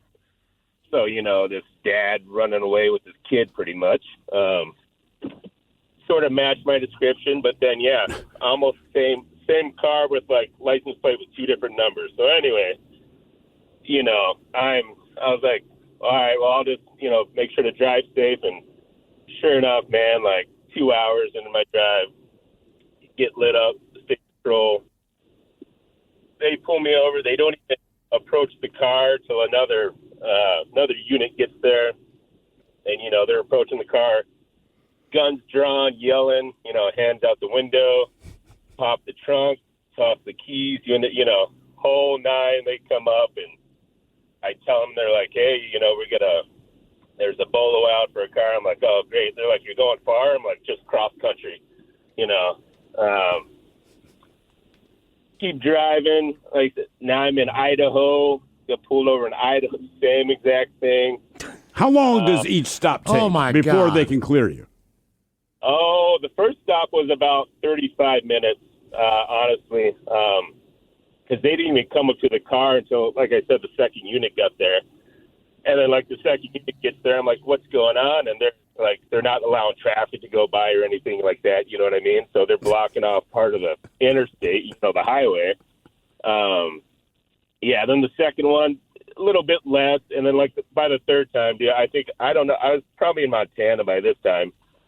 I got lit up. I pulled over, put my hands out the window. I popped it all within like 25 seconds. I popped my head out the window. I'm like, yeah, no, it's not me. Look, check the license plate again. It ended up sucking. And then top it all off, I get to halfway to Chicago. The car ends up dying. Get a tow truck from the rental company 3 a.m. That car ended up dying like half a day later. Yeah, it was just a crappy trip. But yeah, I think I got pulled over about 4 times, and still got a picture with the last state trooper that pulled me over. You know, at the window, and sent it to my girlfriend at the time. It's now my wife. But yeah, man, it was. That is nuts, man. Damn, man. That is nuts. Yeah. And what are the odds? Right. You know, like, I'm driving that kind of car. What made the traveling experience suck? 206-803-ROCK. That would be absolutely a nightmare, seeing that on the sign. Right, and then you know that every state you cross into, it's like, we're going to go through this again. Especially if your license plate is that close. Oh, yeah, and I guarantee every cop's like, that's the guy, we found him. Yeah, for sure. Like, I mean, right, especially somebody who's on the run for a crime that bad. Like, I'm with you, like, you're not going to run the whole plate. You're just like, oh, there he is. That's it, right? That is absolutely it. Hello, Tony. Welcome to the men's room. Hola, bichola. Hola. So I'm flying a red eye to Mexico. I think I texted this years ago, but it was the first year before COVID, and so we fly out of Houston, I believe, and a guy ended up dying on the flight directly ahead of me. Right. The seat in front of you. Yes, the seat in front of me. Did you have any idea that this was happening at the time? Was he sleeping? No, we thought he was sleeping. He was with a family of 8 and had a twin. And so anyways, we go and they're doing the CPR/AED in front of me. And those planes are pretty skinny that go down to Mexico, the ones that fly out of Texas or whatever. And ends up, they keep a pulse going. And we ended up, because you don't have an AED to go to the next place, you we had to emergency land in another place in Texas. And so there's a 3 or 4 hour layover there. Nobody was pissed because. Well, yeah, I mean, the guy died. You tend to be a little forgiving. It's not like he was having a coughing fit. How long after your flight took off did all of this happen? About 25 minutes. So we had to emergency land. And because we did that, they had to inspect the plane because we hit pretty hard on the tarmac.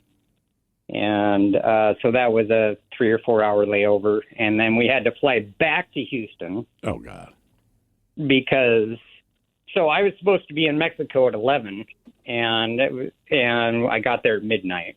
Oh, God. Jeez, man. What did they do with the guy when they determined that he was deceased? Or did they continue to work on him until they landed? On the tarmac, they continued to work on the guy. Okay. And then I ran into some people that were heading back home with me that I didn't know, and they basically said the guy had passed, unfortunately. Man. But they were doing all that stuff, and my foot's right next to him. And the AED, if you touch the person, you're getting shocked. Oh, yeah. How old do you think this guy was? Oh, he's late 50s, early 60s. Probably. Okay. But damn, it was just the whole family offloaded on the second stop. I mean, they didn't. So I got a new seat, which was nice because the plane was. There you go. Yeah. There's a plus side. It's not a full flight anymore. Yeah, somebody died, but now I got a window on. All right. What made the traveling experience suck? 206-803-ROCK. Take the positive out of it. I felt bad for the guy. Yeah. See, no one on armrest. Hello, Dylan. Welcome to the men's room. Liquor and whores. Liquor and whores. Just enjoying this lovely IFF traffic on my way to the Kraken game. Well, it's only going to get worse. Yeah. That was the whole point of the question. All right, so let's rewind to October of 2020, probably the worst month of my life. So, long and short of it, I'm in the Navy. I was about to conduct what's called the PCS, a permanent change of station. The day before I was supposed to leave, I get my first fender bender. Of course. All right. So I drop it off at the collision store, and I'm about to pay $5,000, but thankfully I had a $1,000 deductible. So I decided to go to Vegas for the week while I was in the shop. Fast forward to the week. I leave with my car, pay the $1,000.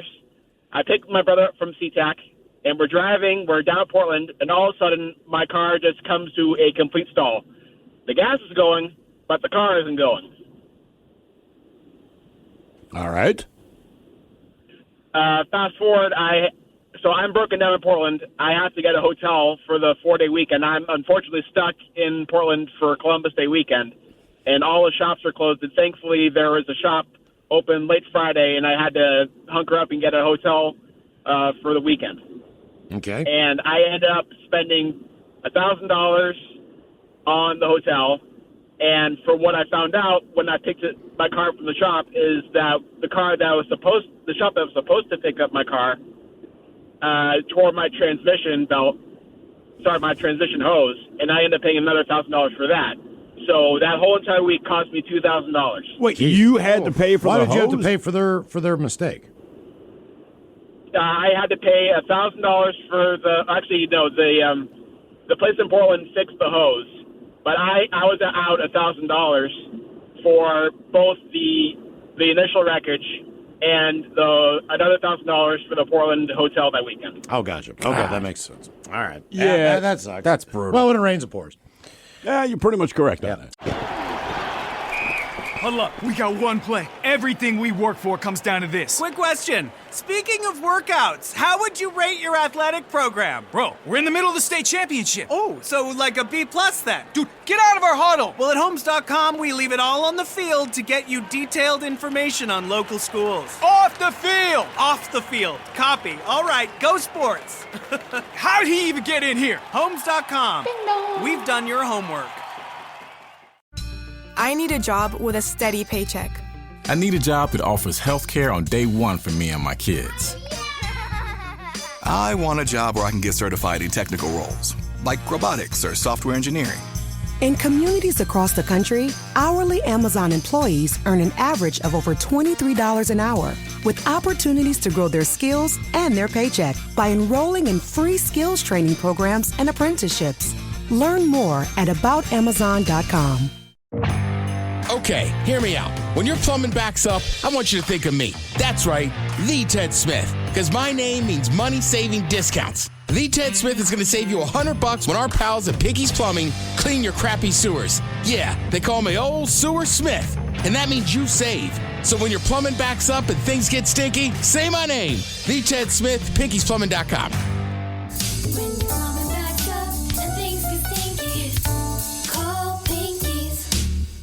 This episode is brought to you by Progressive. Most of you aren't just listening right now. You're driving, cleaning, and even exercising. But what if you could be saving money by switching to Progressive? Drivers who save by switching save nearly $750 on average. And auto customers qualify for an average of 7 discounts. Multitask right now. Quote today at Progressive.com. Progressive Casualty Insurance Company and Affiliates. National average 12-month savings of $744 by new customers surveyed who saved with Progressive between June 2022 and May 2023. Potential savings will vary. Discounts not available in all states and situations. You're tuned into Auto Intelligence, live from Auto Trader, where data, tools, and your preferences sync to make your car shopping smooth. They're searching inventory. Oh, yeah. They find what you need. They're gonna find it. You can make a budget for your wallet to help you succeed. Pricing's precise and true. So true. It's smarter car shopping. Ooh. Just for you. Oh, it's just for you. Ooh. Find your next ride at autotrader.com. Powered by Auto Intelligence. What made the traveling experience suck? 206-803-ROCK. Hello, Amanda. Welcome to the men's room. Hola. Hola. Thanks for taking my call, guys. Sure. So I've got a hell of a story. About 20 years ago, I'm living down in Oklahoma with my ex and his bandmates and find out I'm pregnant. So we're all from Washington. We decide to move back to Washington, but we're kids and we're poor, so we've got to drive and basically just take the bare essentials with us. So we only have enough money to get one car back. So we all pile into my friend's Jeep. There's 4 of us, 2 cats, and the back loaded down with all of our stuff. Great. Mind you, I'm also pregnant, first trimester. I'm sicker than hell. Don't feel good. So we get on the road and we go straight up north from Oklahoma City into Kansas. Our AC goes out. It's the end of July. It's hot. It's very hot. We have no AC. We get about halfway through Kansas. My boyfriend gets heat stroke. We have to stop and get a hotel, spend money we don't have, but he recovers. We recover from that. We move on. The cats are crying. They're throwing up. They're going to the bathroom in their carriers. So we're stopping every couple hours to clean them out and let me throw up and carry back on the trip. Finally, we make it up into Boise when we stop for the night. We all decide to go out for pizza and, buffet at a Shakey's Pizza. Well, Shakey's is now a new slang term in our group for diarrhea and vomiting because we all got food poisoning. Shakey's. Not Shakey's. Come on, not Shakey's. Shakey's. It's right there in the, From now on, it's right there in the name. Whenever I get food poisoning from now on, it's the Shakey's. I get the Shakey's. So whiz. God, so somehow we managed to survive Boise and the Shakey's, and we get back on the road. As soon as we get back on the road and get over the border into Washington, we get into a car accident. Jeez. This lady changes lanes into our car, and, she finds out we've got cats and a pregnant girl in the back seat and just feels probably like, dog poop on the bottom of a shoe. But she was very sweet, and thankfully the car was still drivable.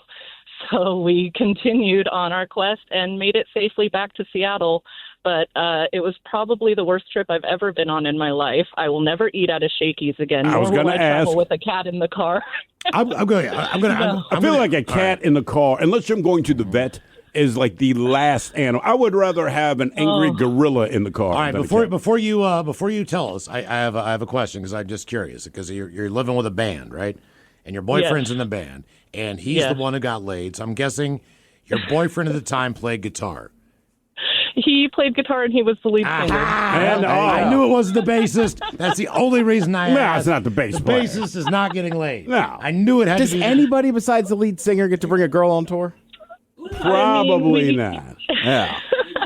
Well, the thing is, we weren't even on tour, but my boyfriend and I moved down to Oklahoma, what was supposed to be temporarily, to house sit for his dad, because his dad was in Europe. He volunteers at the Olympics every 4 years. Oh, man. So we're like, cool, let's just get out of town for a few weeks. And then we decide, we're going to stay because my boyfriend met some guy that, worked at a recording studio down there. And, he's lead singer, so he managed to convince all the guys to move down there with us.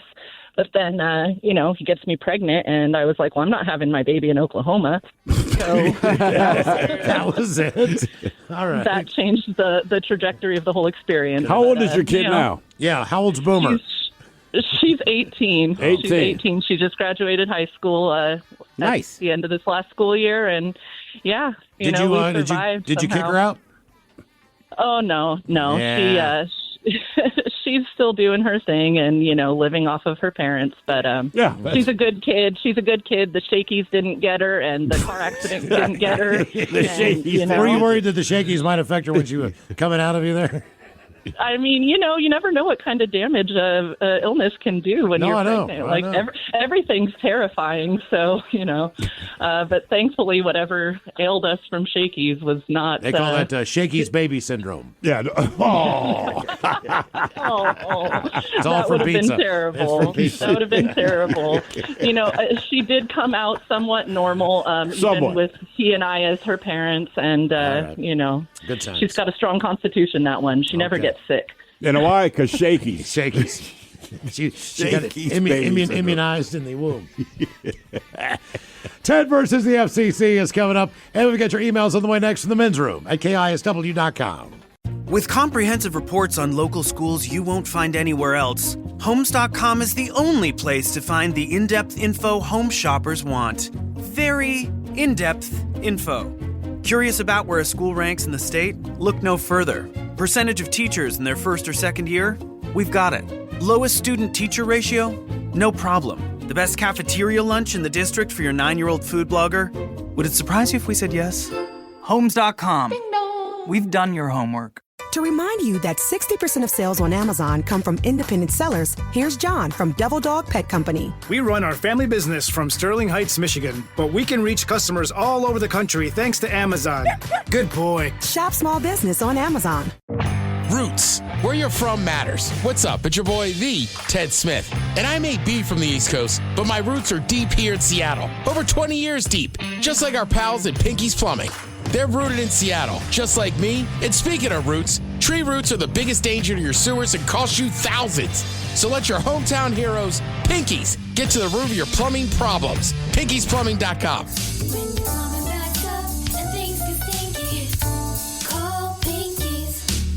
This episode is brought to you by Progressive Insurance. What if comparing car insurance rates was as easy as putting on your favorite podcast? With Progressive, it is. Just visit the Progressive website to quote with all the coverages you want. You'll see Progressive's direct rate, then their tool will provide options from other companies so you can compare. All you need to do is choose the rate and coverage you like. Quote today at Progressive.com to join the over 28 million drivers who trust Progressive. Progressive Casualty Insurance Company and Affiliates. Comparison rates not available in all states or situations. Prices vary based on how you buy. Coming at you live from Auto Trader, here's New Car Energy. They're searching inventory. You can make a budget for your wallet to help you succeed. It's smarter car shopping just for Find you. your next ride at autotrader.com, powered by Auto Intelligence. Homes.com has collaboration tools to help home shoppers search, share, and discuss home shopping with family, friends, and their agent directly through the site.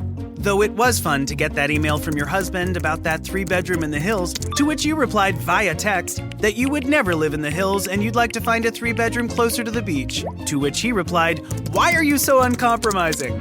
A fun way to spend an afternoon, but we think it's just a tad bit easier our way. Homes.com. Ding dong. We've done your homework. Roots. Where you're from matters. What's up? It's your boy, the Ted Smith.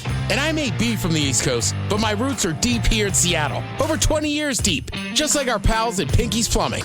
They're rooted in Seattle, just like me. And speaking of roots, tree roots are the biggest danger to your sewers and cost you thousands.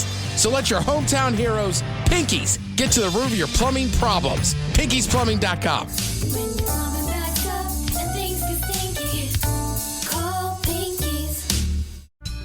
I need a job with a steady paycheck.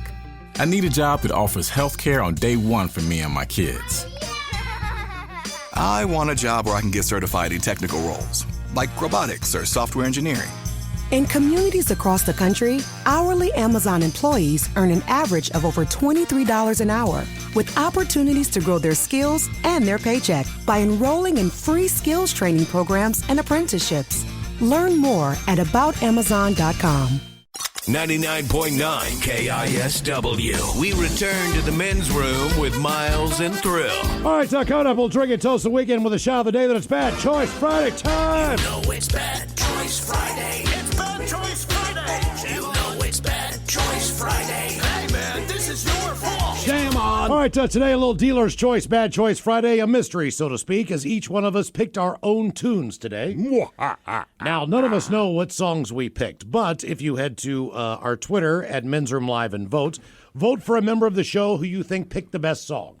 We will then determine, based on the voting, who wins, and their song will be played coming up after we drink and toast with a shot of the day. So you pick the member of the show you think has the best musical choice for the day. That person's song will be played. And again, we do not know the songs of the members of the show. So our names are up there. Vote for a member of the show. Whoever song gets picked, that's the one we're going to play. Okay? That's coming up. Still Right after pretty we drink and close. toast. How's Is it looking close? right now, Ted? Who's in the lead? Still pretty close. Does that mean Steve the Thrill Hill is in the lead? What do you think? I'm saying that you said he was earlier, so I guess he You still can tell is. by the way I said it to him. Okay, all right. Has anyone got a chance? You sound like a low-level drug dealer. Who's hey, in my man. Who's in second place right now? Well, I am. Okay, you That's why are. I'm so salty. All right, who's in third place right now? Basically it goes Thrill, Ted, and then Miles and Mike are close. Okay, all right. Come on, vote now. everybody. We've only got a few minutes. on. Just remember, we each picked a song. Not necessarily a bad choice. We just Not picked, necessarily No. a good one. You just don't know. We just picked a tune, right? I'm just going to say this. If you want a drinking song, vote for me. A drinking song. Oddly, I think I like Mike's song the best. Really? Oh, yeah. Are you kidding me? I don't think you even have to enjoy that type of music to like that song. Did you pick? I don't like You that didn't pick a musical, did you? Oh, my God. You'll have to vote for me to find. I will stab if you vote you for me, if- you're going to have a good time. You're going to crack a cold one. We're going to have some fun. You know what? If you Before we pick go me, in, you're going to have a good time. And you know what? Still crack a cold one. Right. As someone who drinks all the time, all music is drinking music. But mine's going to mean something Yeah. when you crack a cold And one. if you vote for me, I'll you're not wrong. I always go like you know what I do? You say all music's drinking music. I'm always like, it's not outside, drinking weather. you Well, vote- it's fall, drinking weather. If you vote for me, I'll have sex with you. How's that? There you go. Oh, your vote's Oh, just Miles just plummeted. went down. That's right, man. There's going to be a lot of people. rescinded their Whatever you- votes. Hey, man, I'll do it for the team. A lot of people pulling receipts now. But first, we have time for a few emails to the men's room at KISW.com. You've got mail. You've got mail. All right, see what we got here. Jump into the birthdays. Ola, gentlemen, today my youngest grandson, Andrew, turns 13, official teenager. Please could Ted lay some of his wisdom down to him for his wondrous age of life and a fish sandwich montage. Happy Friday, and thank you guys. That from the Jackster. Can I get A fillet of fish sandwich. So you know I got I'll have a fish sandwich. Oh, brother, can I have a fish sandwich? Do I get fish sandwich? Put the cheese and the tartar on the side. I want a fish sandwich. Is it too early for a fish Fish sandwich? Cheese and tartar on the side. Ooh, yeah. I smell the fish sandwich. Maybe Are you some sure? relish in the morning. At noon. At noon and at night. Can I buy you a fish sandwich? Night. Though you don't want a fish sandwich? All right, Andrew, you're 13. Teenager. You know what that means. First of all, wash your damn feet. No one washes their feet. You don't wash the bottom of your feet? No. The only reason I started washing mine is because you chewed me out years I'm ago. afraid to slip in the tub. Old man. Rinse know off your this. feet before you put them back on the I ground. don't have a stool. You don't need one. I need one of those old man benches. All right. See, Andrew, you don't want to be like that. I'm just saying, teenage boys stink. Got some stinky shoes. Everywhere. I was guilty of it as well. So just let's wash your feet. Let's do the laundry. Wash their feet. Second of all, I'm gonna be really cool here, Andrew, but you're not that slick. Be a little more careful. All right, and showers don't take that long. Unless Third you of wash all, a lot of your bottom of your feet. hang out with your buddies. It's a good age. You got to get a nice little clique of friends. I don't know if it's video games, if it's sports, but come up with a good name like the North Bend Boys. North Bend Boys. No. I don't know where he's from. The Zebras. I would. I think you lose your sense of smell when you're 13. You don't realize You how don't smell bad yourself. You stink. You don't realize you're pitting. Your breath stinks. Like, you don't know that your clothes smell. Like, for whatever reason, like, I think when you go through puberty, you lose your sense of smell. My kids haven't gotten too bad yet. The armpits will kick a little bit, and but definitely, you know what? Did you put on deodorant? Yeah. Like, no, you didn't. Oh, yeah. You know how I know? Because you're 20 feet away and I can smell you. And my kid's mom is one of those hippie chicks. So, like, they were using natural deodorant, like It doesn't work. Burt's Bees or something Right. crap like that. When I'm like, no. You need something stronger. It's not going to cut it. All the bitches. I think also, like, I don't know what it is. Like, I remember for me, it's got to be something with puberty and just that age. Like, it's just worse. Right, shoes outside. And my father's like, you do not take those shoes off in the house. Put them outside and then change your socks. Yes. Macholos, my son is 18 today. Can I get a fish sandwich? And the dirty Germans telling him about what it's like being an adult now. Thanks, guys. That's from John, who says, by the way, it's my birthday also. I am 62. We are born on the same day. His name is Malachi. Do I get a fish sandwich? Yeah, Malachi, now that you're 18 years old, guess what? It's still equally as hard to get the ladies. Yeah, the enjoyable thing is you can go to one of those clubs and see the dancing girls.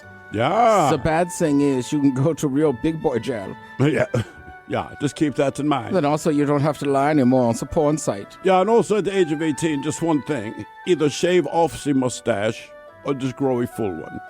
The dirt stash impresses no one. I don't know if I could. 18, I mean, I think I still had my bitch-ass dirt stash that I've been hanging on to since 13. And finally, or maybe by 19, a chick that I was very fond of was like, dude, shave that thing. I went to high school with a guy that looked like a 30-year-old man. I mean, mustache, hair. Right. He was a big dude, right? I mean, from freshman year on. And if you had a full mustache at DeMatha, you could keep it. So one day, me and my buddy brought one of our more, I'll say, ghetto friends to school. We're walking down the hallway and he goes, he a fed. We're like, what? And he's like, hey, man, look at him. He's like 30. We're like, calm down. All the guys want to give a birthday wish to my son, Joel, pronounced Beef. He's 35 years old. He's an amazing young man, excellent husband, and a former Marine. So how about the dirty Germans telling him what they would do with a 6'6" ginger on his birthday? How about a penis is yours too small? Maybe a backwards fart as well. Cheers, guys. That from Dad, a.k.a. Papa Beef.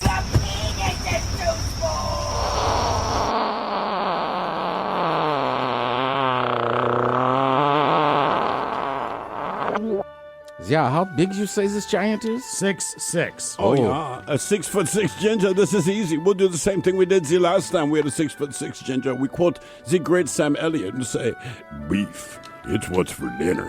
Yeah. Then maybe we'll get some meat off the rib. Yeah. Add a little ginger to our dinner tonight. And it's almost Oktoberfest. We need to tap his keg. Oh, Michelle, today is my 37th birthday, and my Oakland A's have officially played their last game here. Just bless my son was born in time to make his first and last game. So can Coach Ted please give us A's fans a pep talk as we've officially lost all of our teams in Oakland? God bless. That from Justin in California. Justin, Coach is pissed about this, all right? Oakland's a historic city, powerful city, and everything left. And listen, I know people can hear Coach's voice, and they were like, what about the Golden State Warriors? Look, they're in San Francisco, two separate cities. They're representing an area. Now, Oakland A's fans, I don't know what you do, but you keep strong. You keep the strength. That's coming from Sonic's country, all right? They took our ass, too. Now, we still got other teams. Keep the gear. And I'll tell you what, you go to those Giants games and you wear your A's jerseys. Hell, maybe you cheer for the Dodgers. I don't know. I don't know what to tell you guys. Your owner screwed you over, and I'm pissed. Move to Vegas.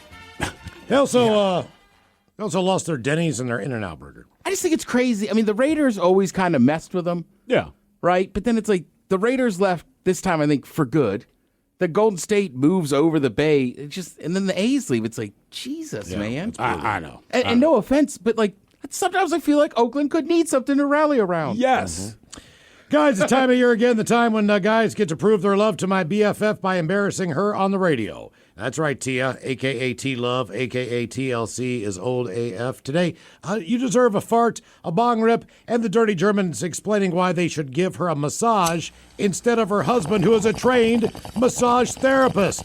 Thanks, guys. That's from Craig, Sultan's mom, and the Sea Dog Millionaire.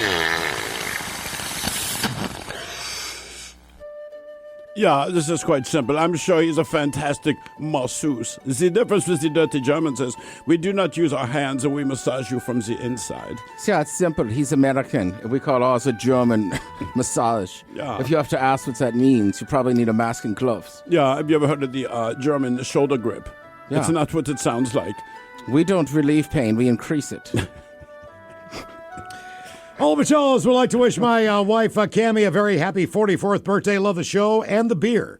Can she get a Leroy Jenkins, a Pat Sajak, and some dad jokes from Miles?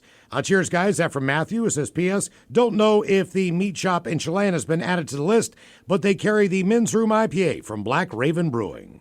She wants a D, and she's going to get one. Let's do this. Leroy Jenkins. All right. The meat shop.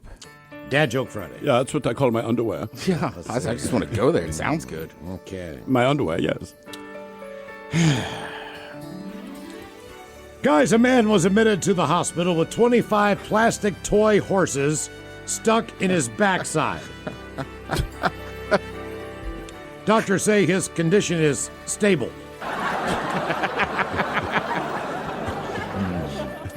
I was already in. Just, what are those doing up there? How does a hippie polygamist count his wives? How does a hippie polygamist count his wives? Hippie. I don't know. Patchouli? 1 Mississippi. 2 Mississippi. And guys, did you know that Viagra cannot turn you into James Bond? No. But it can make you Roger Moore. Oh. A little English slang. Yeah. I got a couple more if you want them. Did you know the inventor of autocorrect died? No. May he rest in peace. I had one more I wanted to read. Oh, how are the Titanic and the Sixth Sense similar? The Titanic and the Sixth Sense. I see dead people. I see dead people. I'll play back. I see dead people. Jesus. Gentlemen, I find myself at a very moment hanging out in Belize with my beautiful wife, Corky. Please, What's her name? Corky. Oh, I think you said Quirky. Corky. Please send her a Captain Crunch birthday wish, followed by the Dirty Germans talking about spearing lobsters on the reef. I've been listening to you criminals since the buzz days. Liquor and Horrors, guys, that from Captain Jaybird of the North Coast Towboaters. Ooh, well, ahoy there. Spearing lobster. I assume you mean this literally. You see, years ago, us mascots were sailing the 7 seas aboard the SS Guppy, trying to escape some Somali pirates who were none too pleased with us after we intercepted a shipment of high-grade China white hidden inside a taxidermy chinchillas. Anyway, we were crossing the ocean, freebasing our stolen goods when Count Chocula suddenly jumped into the water. Took us about an hour to find him, but when we did, he explained that he'd had sex with Sebastian from The Little Mermaid, and that was the first time I heard the term spearing lobster. Grungeberries. Yeah. So whatever his girlfriend's name is, I'd like this little nickname for us. They're gonna spear lobsters. Yeah, it tells me it smells, like seafood. Yeah, those little spiny ones. You guys ever had those? Spiny lobster? lobster? No. Yeah. Yeah. They taste different than regular lobster. No. It's cooler looking. They are cooler. I don't like didn't think lobster. I know like different crabs taste different. Like people I think Maine lobster is probably the best, but those spiny ones I heard are good. They're just not. I don't know. As sweet. Maybe? Yeah. Okay. Guys, my favorite day is Friday, where each week I get to listen to you guys on my way home from Daddy-Daughter Golf Day. I am celebrating my 48th today, and I sling fish sandwiches at my restaurant every day, so I'd love a fish sandwich medley and Coach Ted with advice on being 1 year closer to my next decade. Thanks, guys, for all the laughs, and I look forward to my Fridays every week with you all. That from Wendy, the 48-year-old. Can I get A fillet of fish sandwich. So you know I got I'll have a fish sandwich. Oh, brother, can I have get a fish sandwich? Put the cheese and the tartar on the side. I want a fish sandwich. Is it too early for a fish sandwich? Cheese and tartar on the side. Oh, yeah. I smell the fish sandwich. Maybe some dinner relish in the morning. At noon, and at night. Can I buy you a fish sandwich? Though you don't want a fish sandwich? Wendy, first of all, I love the fact that you're driving your husband and your daughter to go play golf. Second of all, let's take advantage of this, all right? Right? Yeah. If he likes to play golf and he's teaching your daughter, encourage him to go on golf trips to lovely places like Pebble Beach, California. And then you can enjoy it. You don't just have to watch him on the range. Go experience some nature. There's some golf courses that are absolutely gorgeous in cool areas. They always have spas. My husband, Mike Guides, is turning 51. We listen to Men's Room every day on our way home from work. Can you give him a birthday shout-out? A bong hit, a super juicy one, and the Dirty Germans talking about being a sexy, amazing man to be in bed with in your 50s. Thanks, guys. That from Jackie B., the wife of the sexy, amazing rock star in bed and in life, Mike.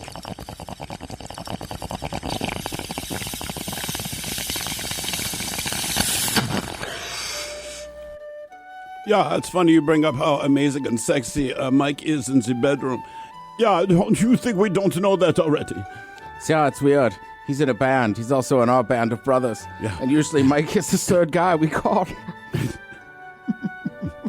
Yeah, he's also our lead singer because he enjoys doing karaoke so much. Yeah, he's what we call the pro. Gentlemen, my name is Julia, and I turned 59 years old today. It would be an honor to get a shout-out from you guys. Thank you for putting on such an entertaining show every day. You guys rock. Give her a Johnson. Why not? You, your girl, and your Johnson. All right, well, hang on. Oh, no. And I would also like to say happy 84th birthday to my father. Nice. Turned 84 excellent. today, and I called his ass this morning. He doesn't answer, so I call my mother. I'm like, where the hell is Dad, man? He's 84 years old. I want to say happy birthday. She's like, he's at the gym. All right. Yeah, Does man. he get a pass today for doesn't he like peanuts and ice cream that he's not supposed to eat? He will not get the pass because my mom's still like, no, I don't. You're not eating it. The doctor said not to. However, when I was talking to him, there's a place called Roy's Barbecue down there in New Mexico, and it is fantastic, but he also suffers hiccups like I do. So I asked my mom, what are you going to do for Dad? She's like, well, I was going to take him to get barbecue at Roy's, but he has the hiccups, so I'm thinking sushi. Then I hear my father in the background. We're getting barbecue. So, all right. Yeah. All right. Guys. 84 and at the gym. Good on him. 3 days a week, every week for the last 10 months, I think she said. Ted, real quick here. It looks like we have, fortunately for you, ran out of time on Ted versus the FCC, but we do need to sing the birthday song real quick here. Oh. You ready? Happy, happy, happy birthday. Happy, happy, happy birthday. Happy, happy, happy birthday to you, to you, to you. Ya's a Dirty Germans brought to you by Men's Room Original Sausage. Available through Uli's world famous sausage, mensroomlive.com, and other fine retailers. Schweinefleisch. With comprehensive reports on local schools you won't find anywhere else, Homes.com is the only place to find the in-depth info home shoppers want. Very in-depth info. Curious about where a school ranks in the state? Look no further. Percentage of teachers in their first or second year? We've got it. Lowest student-teacher ratio? No problem. The best cafeteria lunch in the district for your 9-year-old food blogger? Would it surprise you if we said yes? Homes.com. We've done your homework. Roots. Where you're from matters. What's up? It's your boy, the Ted Smith. And I may be from the East Coast, but my roots are deep here in Seattle. Over 20 years deep. Just like our pals at Pinky's Plumbing. They're rooted in Seattle, just like me. And speaking of roots, tree roots are the biggest danger to your sewers and cost you thousands. So let your hometown heroes, Pinkies, get to the root of your plumbing problems. PinkiesPlumbing.com.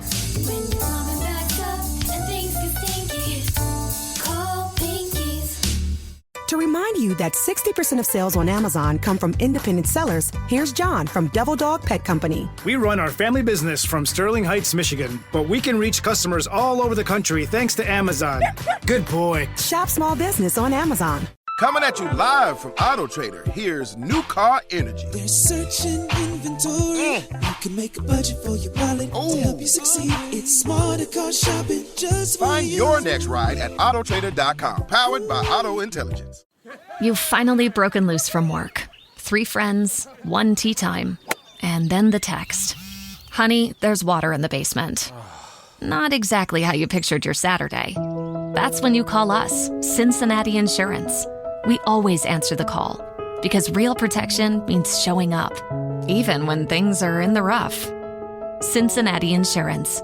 Let us make your bad day better. Find an agent at CINFIN.com. 99.9 KISW. The shenanigans continue. This is the Men's Room with Miles and Thrill. Coming up in just minutes, we'll drink and toast the weekend with a shot of the day. And we do have your headlines on the way at 5:50. But first, quick check on Mike Hogg and some of the stories and headlines he is not working on. Thank you, Miles. Apparently, chroming is the latest trend endangering the young folk. That's been around for a while. Right? It's just huffing nail polish. Yeah, I mean, is it like making rounds on TikTok or something? I mean, guess. You know, they're kids. They don't know any better, and so they'll put it up there like, hey, guys, we found a great new way to get high. Like, yeah, I mean, no, that's been around all. What is it? Chroming. Are you basically, you're huffing nail polish?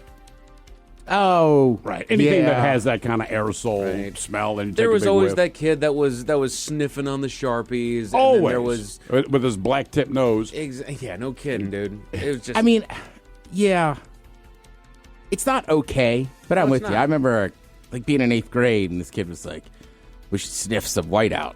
I was like, "Whiteout." Right. That's the thing. I don't even know if it did anything. No, whiteout's not whiteout. Yeah, okay. You don't need it at that age. You don't need it ever. You don't need it. But you don't know. You don't know. And as a kid, like our big thing, I don't know if you had dittos when you were in school, but we would get dittos. A ditto basically it would be like a Xerox copy, except instead of being black ink, it's purple ink. And 9 times out of 10, when the teachers gave you a ditto for classwork, it was pretty freshly printed. Sure. So, you give it to the kid in the front row, and then you pass it behind you. Sure. And it was always the same thing for like 5 years in a row. Okay, this is your math homework on the ditto. Don't sniff the paper. Oh, and for heaven's sake. There was not a kid that didn't do it. So pass it back to the next kid. Just don't be stupid. Love that ditto huff. Just don't be stupid. You know what? You're right, but also they're kids. They're gonna do it. They are. I mean, how did you learn most things? Exactly. Because you did it. Trial and error, and you did it. Hell, I was in my early 20s. Me and my buddies, we didn't know about drugs. I told you the story before. We did a line of powdered Gatorade. Oh God! Yeah, it was awful. It doesn't do anything. It didn't. No, we were like, well, it's got electrolytes. It's like Friday night. Okay. I mean, it was me. It was me and DB and Sut, and we were like, all right, man, we're gonna do drugs. Powdered Gatorade. Lemon lime. Oh, jeez, dude. Did you roll up a $1 bill, Ted? I think we did, because at this point, like, that's baller. You got to do that. Yeah, Grab a little razor blade. Right, they had gone to college, so we had seen people do it, so we knew what to do. Right, just not which drug to do. Right. God. And by the way, do not give us energy. Do not. Yeah. Right. Don't snort Gatorade. Exactly. And like I said, they're not going to listen, but just in case they do, just don't do it. Wait until you're old enough, then drink and smoke like the rest of us. There was a bunch of weird things, too, about putting certain foods in, like, a drawer and letting it get moldy. And I remember we tried that. That was awful. Right. We just got sick. Exactly. It's just a terrible idea. You don't need it. Yeah. Go to school, learn. As you say, Ted, you've said it over and over again. Let your brains fully develop and then start destroying them, huh? Correct. That's what I told my niece and nephew. Yeah. Don't worry. It takes no time at all. I know it feels like forever right now. However, by the time you get to that point at your time in life is just going to sprint by you. So it doesn't, in the long run, does not take that long. Just hang in there. Right. And, like, my niece is going to be a cop, so I know she doesn't do drugs. My nephew goes to Old Miss, so I can't imagine there's a lot of weed there.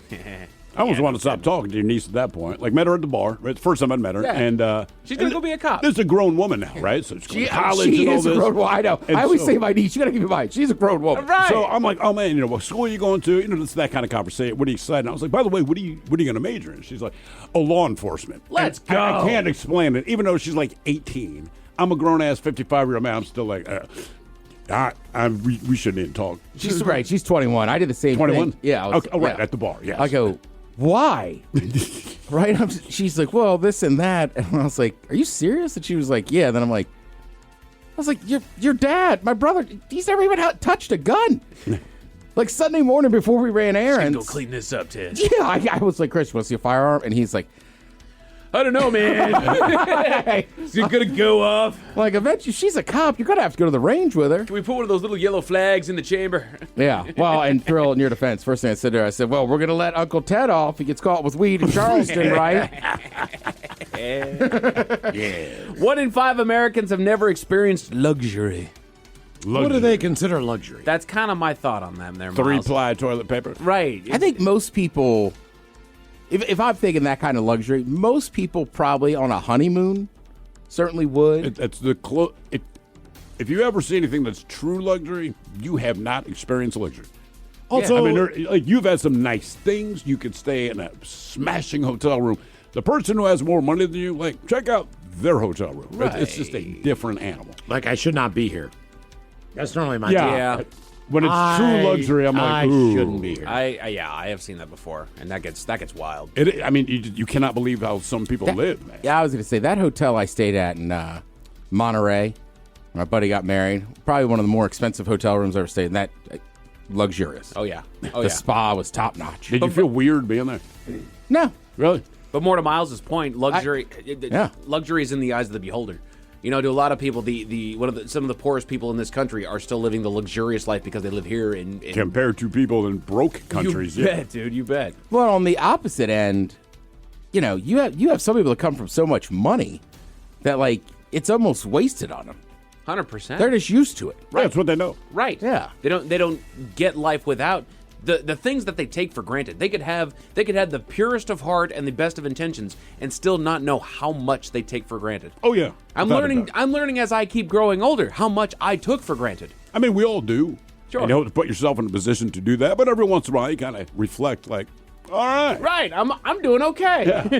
Yeah. Kids that lack vitamin D take longer to heal broken bones. Well, yeah. Isn't that kind of why they tell you to get vitamin D? They've got a vitamin deficiency. Not shocked that things take a little bit longer or they're not quite as efficient as far as like healing things. But isn't vitamin D, like, not specifically for your bones, but a very important factor in the strength of your bones, along with calcium, right? Right. Yeah. So, yeah, if you're deficient, ta-da! Who knew? Isn't that why we make kids drink milk? Yes. Yeah. Build strong bones. Mm-hmm. The headline, this headline caught my attention. Quote, human invisibility on the horizon? Scientists figure out how to see through mice. They have found a way to turn a mouse's skin transparent. Awesome. Right. Because who doesn't want to look at the innards of a living creature? Now, I don't know if that will make things easier to see, diagnose what you've got going on. Like, if they were able to do that with human trials, like make it transparent human. But you know what? The idea of human invisibility that got my brain turning on, like, superpowers. Mm-hmm. Invisibility would be badass. What's a superpower that you guys kind of have always sort of dreamed about? Oh, flying. Flying. That's it, yeah. Honestly, invisibility. Ted wants invisibility. Yeah. I mean, I wouldn't mind invisibility. The thing with invisibility is it would bring out the worst in me. I know this about myself. Any superpower would bring out the worst in you. Well, flying, I just, I'm not dealing with traffic. Quicker, yeah. Right, I'm just going to fly. fly. Like this weekend, I'll fly around. Like, you wouldn't get into some trouble and then use that to fly away. I mean, I'm sure I'd They're get not into going to scramble trouble, that helicopter fast enough. but it'd be like putting a 30-foot-tall latex penis on top of a building. Exactly. It would be dumb stuff, you know what I mean? Right, it's still not going to be good. But if I'm invisible, I'm not doing anything good. But you know what? I'll tell you what, Mike. Malcolm Butler would have tripped. It's a fact, dude. Old invisible Ted I was just about curled to up say, underneath his legs. I was about to say, Ted's going to be out on the field. I know it. Actually, you know what? I'll take that back. I would be able to stop time. Okay. So I could rip it out of his hands. That's right. Right? Or the Mariners. Bat it away. I want him I would have helped them win. I want it to playoff series. touch his fingers. He starts to make the move, and then all of a sudden, time stop, bam, I bap it out of his hands, and then he drops it. So now Yeah, if it I just could looks stop time, that would be, nothing good again. Sorry. But you know what? There's a whole bunch of them. The Men's Room Top 10. The Men's Room Top 10.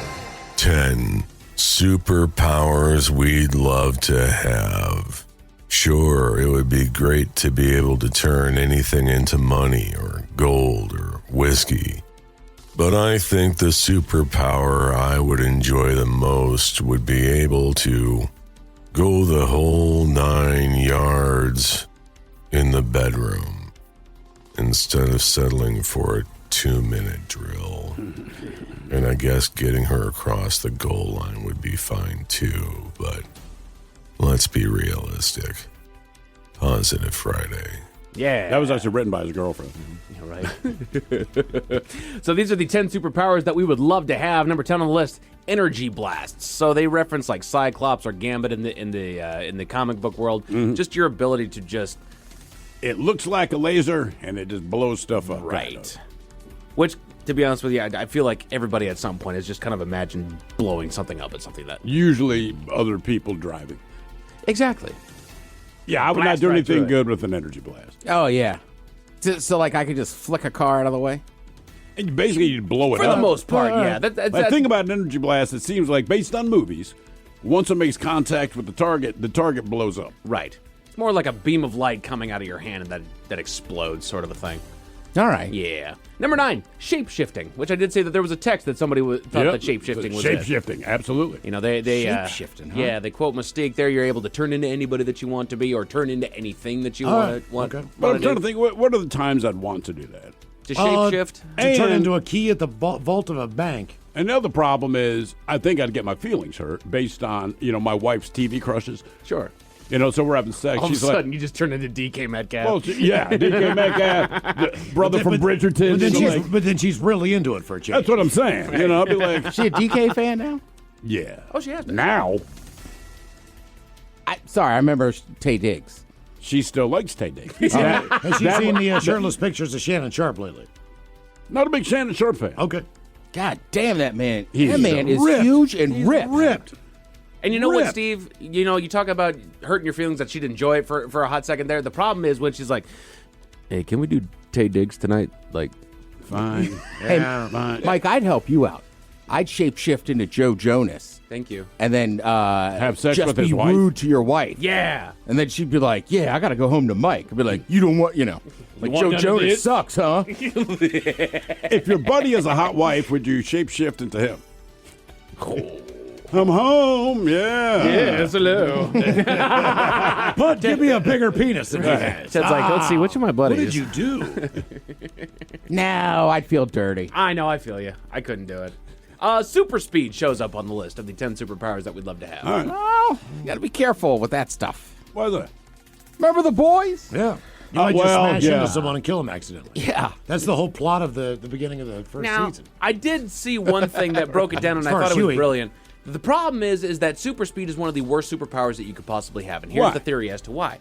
And he said, it was somebody portraying the Flash or whoever. He says, here's the problem with super speed. Everybody's like, oh yeah, you do everything so fast. You can read a book in a split second. You can travel from here to New York in the blink of an eye. It's still regular time to me. I still have to run to New York from Seattle. So while, yes, a blink of an eye has passed, I've made that entire frickin' track. I'm winded. Sucks. Right. And Kansas is lame. Right.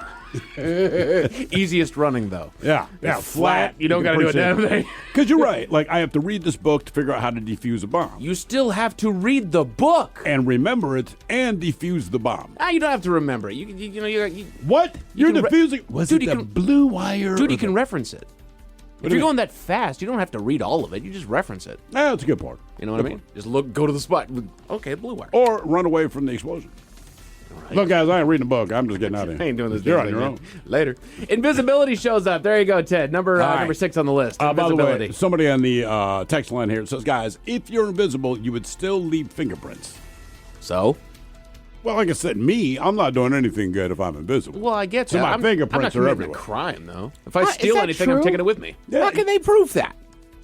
Because you're Because just you're still- invisible. You're still. But here's the other thing about Because invisibility. you're still manipulating whatever it is. If you open the door, you still have fingerprints there. It doesn't mean that you're not there. Nobody can see you. But invisibility is only good if you're interacting with other humans, right? Sure. So the cops are looking for you, they can't find you. Yeah. They send out the K9 unit. It smells you. It's going straight after you. Yeah, but you wherever could beat- you're hiding. Okay, but the dog can't find you. It knows the general vicinity of where you're at, but you can beat the crap out of the dog. Also, if you rob a bank, right? Yeah. All right, well, the bag is still bouncing down the street. Yeah, exactly. You can still see that bag of money. And the tie-dye pack still explodes, But which might uncloak your invisibility. Mm-hmm. Well, that's why shape-shifting might be good, because I'd rob a bank and say I look like, As the I don't CEO know, of the bank. Mike Hawk. There you and go. that's who they're That looking too. for. You- That's who's on video. You just look like the manager of the bank going in doing your job. Exactly. Yeah, I didn't think about shape-shifting into people and doing bad stuff. It's kind of fun. I wouldn't do it to you, Mike. I would ruin some careers for sure. Yeah. shapeshift into, like, Joe Jonas and just go fail up on stage. Oh, damn. I like how we're both We suck now. get in a fight with the other brothers. Why are you mad about this? I'm the Perry Farrell of this band. Too soon. Oh, no. Super strength shows up at number 5 on the list. Well, sure. It's The only it's downside probably the is, most applicable superpower. It just, to me, it's kind of lame. It's not that it's lame. I feel like it would get really annoying. All right, so if you are 21 years old and your friends are 19, you're buying all the booze. Yeah. If you own a pickup truck and your friends are moving apartments, everybody calls you. I just feel like if you had super strength, hey man, can you come over here? My car's stuck, blah blah blah. This happened. Can you? It's like, dude, I'm not here for you. Hey. I want to beat up someone else who has super strength. Healing shows up on the list. Well, sure. All right. Yeah. Right. Basically, All right. like Wolverine, you just heal over time. You'll be fine. I guess if we just have healing, though, I'd have to put myself in more dangerous positions. Would you? Well, I mean, just jaywalk. Reverse cowgirl. Oh, God. Well, that's the one, right? Jesus. I put it on a T. That's Did my I bad. just break your penis? Don't worry about it. I'll be good in a second. I'm good. We're all right. Shape-shifting. Yeah. Get back to it. Time travel does show up on the list. Teleportation shows up there, which I thought would be kind of cool as well. Yeah. I just would never get on a plane again. Yeah. I'll be there in a jiffy. Telekinesis, which I think is one of the most badass. What's that? That's when you can snap your fingers and the car flies out of the way. You can manipulate things With your mind. with the flick of your wrist and with the thought of your mind. All right. Which also kind of nullifies So field super- goal, wide left, whatever. Yeah, exactly. And it also nullifies super strength. I don't need strength when I can just lift the matter with Just my brain. throw you away. There you go. But then the number one superpower that we would love to have. 2 out of the 4 of the men's room love it. Flight. Yeah, man. That's it. Gotta go places, man. Huddle up. We got one play. Everything we work for comes down to this. Quick question. Speaking of workouts, how would you rate your athletic program? Bro, we're in the middle of the state championship. Oh, so like a B+ then? Dude, get out of our huddle! Well, at Homes.com, we leave it all on the field to get you detailed information on local schools. Off the field! Off the field. Copy. All right, go sports. How'd he even get in here? Homes.com. We've done your homework. Roots. Where you're from matters. What's up? It's your boy, the Ted Smith. And I may be from the East Coast, but my roots are deep here in Seattle. Over 20 years deep. Just like our pals at Pinky's Plumbing. They're rooted in Seattle, just like me. And speaking of roots, tree roots are the biggest danger to your sewers and cost you thousands. So let your hometown heroes, Pinky's, get to the root of your plumbing problems. Pinky'sPlumbing.com.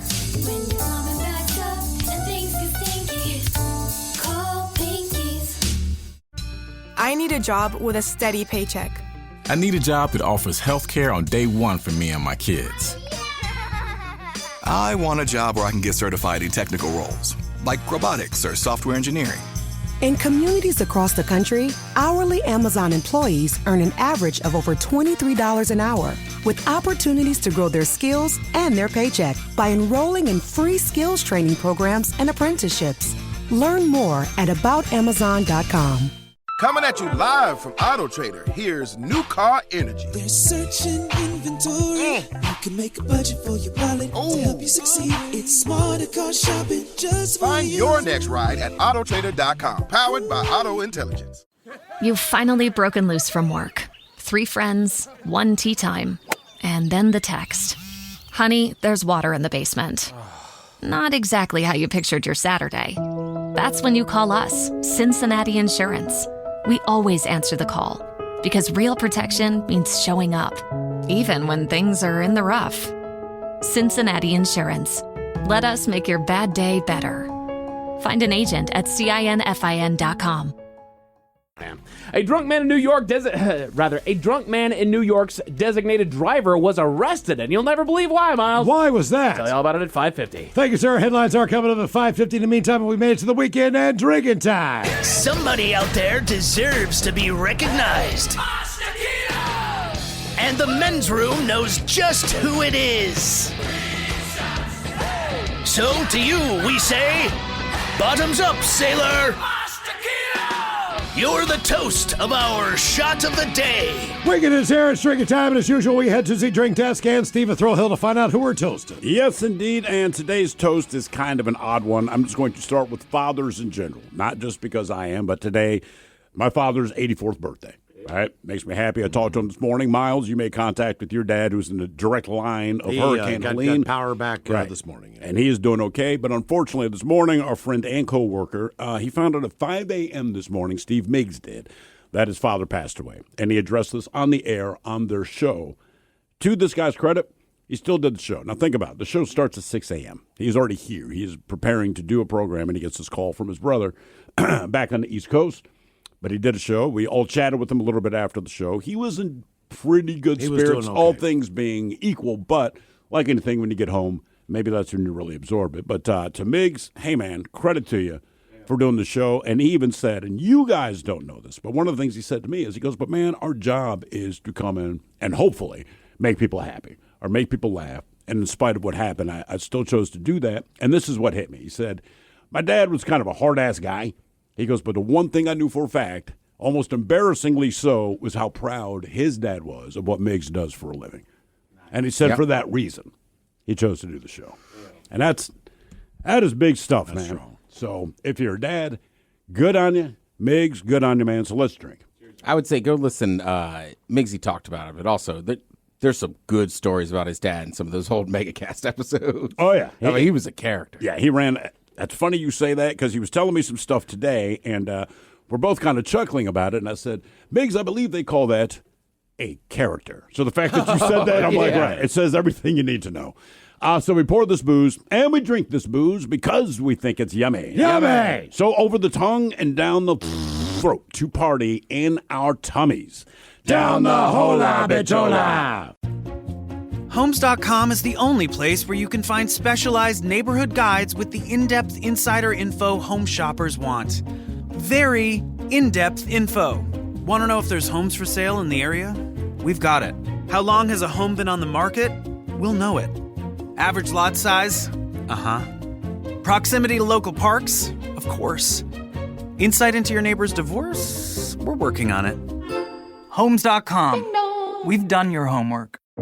Roots. Where you're from matters. What's up? It's your boy, the Ted Smith. And I may be from the East Coast, but my roots are deep here in Seattle. Over 20 years deep. Just like our pals at Pinky's Plumbing. They're rooted in Seattle, just like me. And speaking of roots, tree roots are the biggest danger to your sewers and cost you thousands. So let your hometown heroes, Pinky's, get to the root of your plumbing problems. Pinky'sPlumbing.com.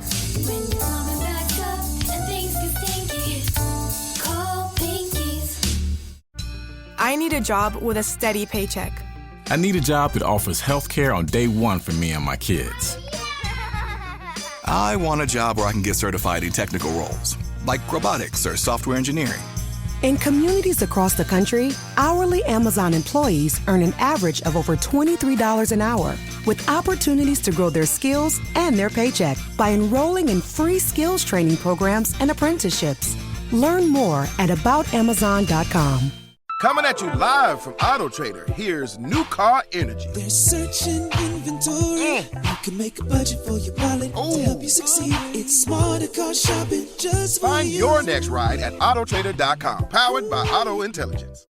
You've finally broken loose from work. 3 friends, 1 tea time, and then the text. Honey, there's water in the basement. Not exactly how you pictured your Saturday. That's when you call us, Cincinnati Insurance. We always answer the call because real protection means showing up, even when things are in the rough.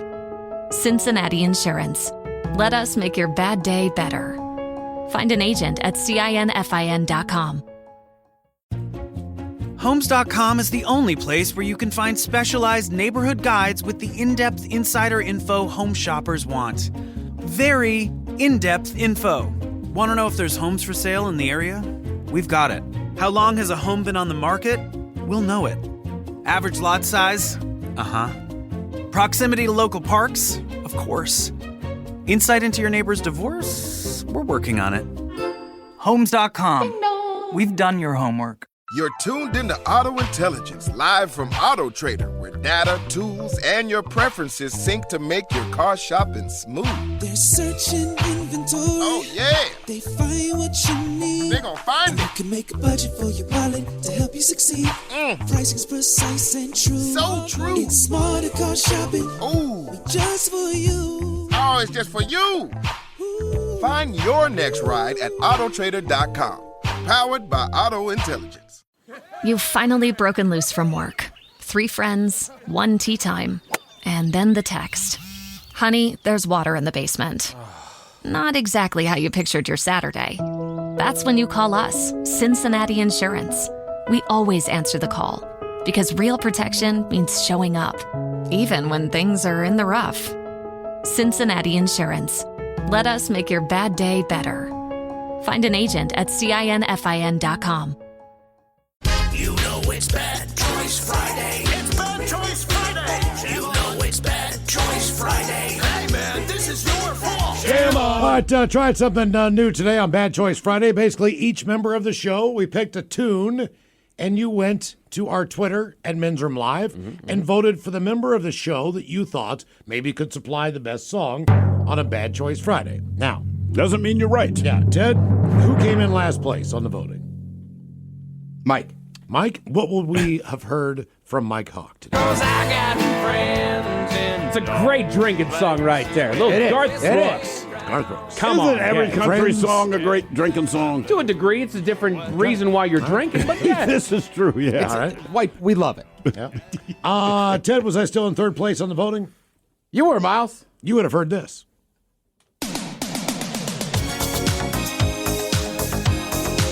I hate to admit it, I have to dig this too, man. I was going to rickroll you. You're so inundated with it is the problem. Like, there's no other, like, you just get beaten down on it. It's like, all right, let's jam to this thing. Nothing wrong with Rick Astley. Nothing wrong with Rick Astley. Okay. What's another song from Rick Astley? He had one more. I just can't remember. He did. Yes, he did. He actually had a pretty popular hit. Well, just no one knows the name. Yeah, you know it when you hear it. I just can't remember what the hell it is. I don't have his collection on vinyl.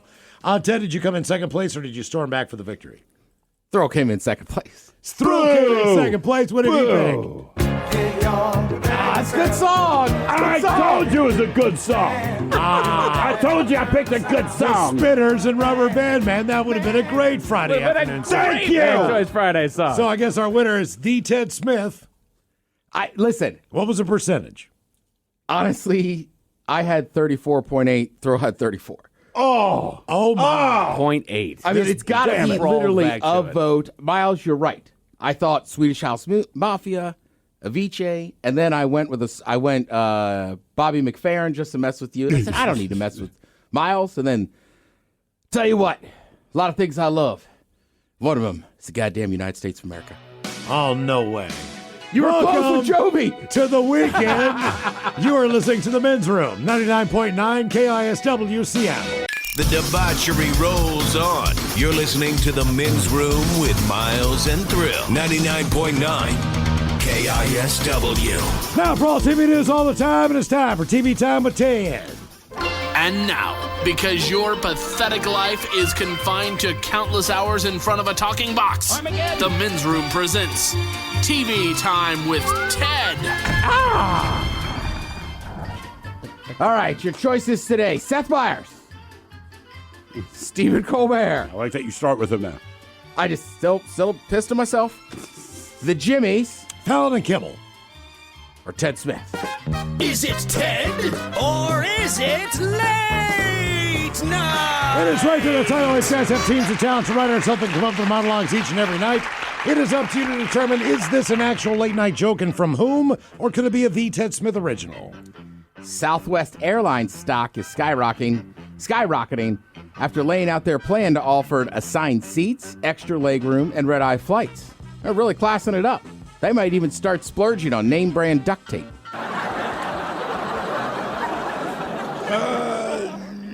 Kimmel. Fallon? Fallon. Get this, Southwest Airlines stock is skyrocketing after laying out their plan to offer assigned seats, extra legroom, and red-eye flights. Yeah, they're really classing it up. They might even start splurging for name-brand duct tape.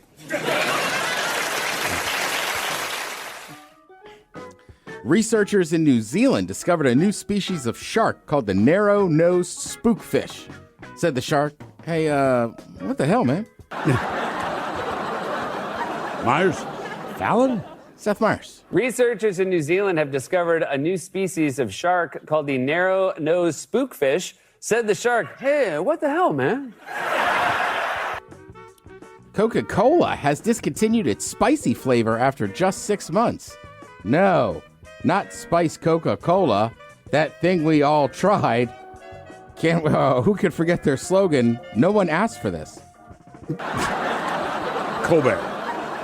Ted Smith. That's Colbert. In beverage news, Coca-Cola has discontinued its spicy flavor after just 6 months. No, not spiced Coca-Cola, the thing we all tried. Who can forget their slogan, "No one asked for this"? Up the road in Massachusetts, 8 bulls got loose from a rodeo in a parking lot and ran off, toppling a fence.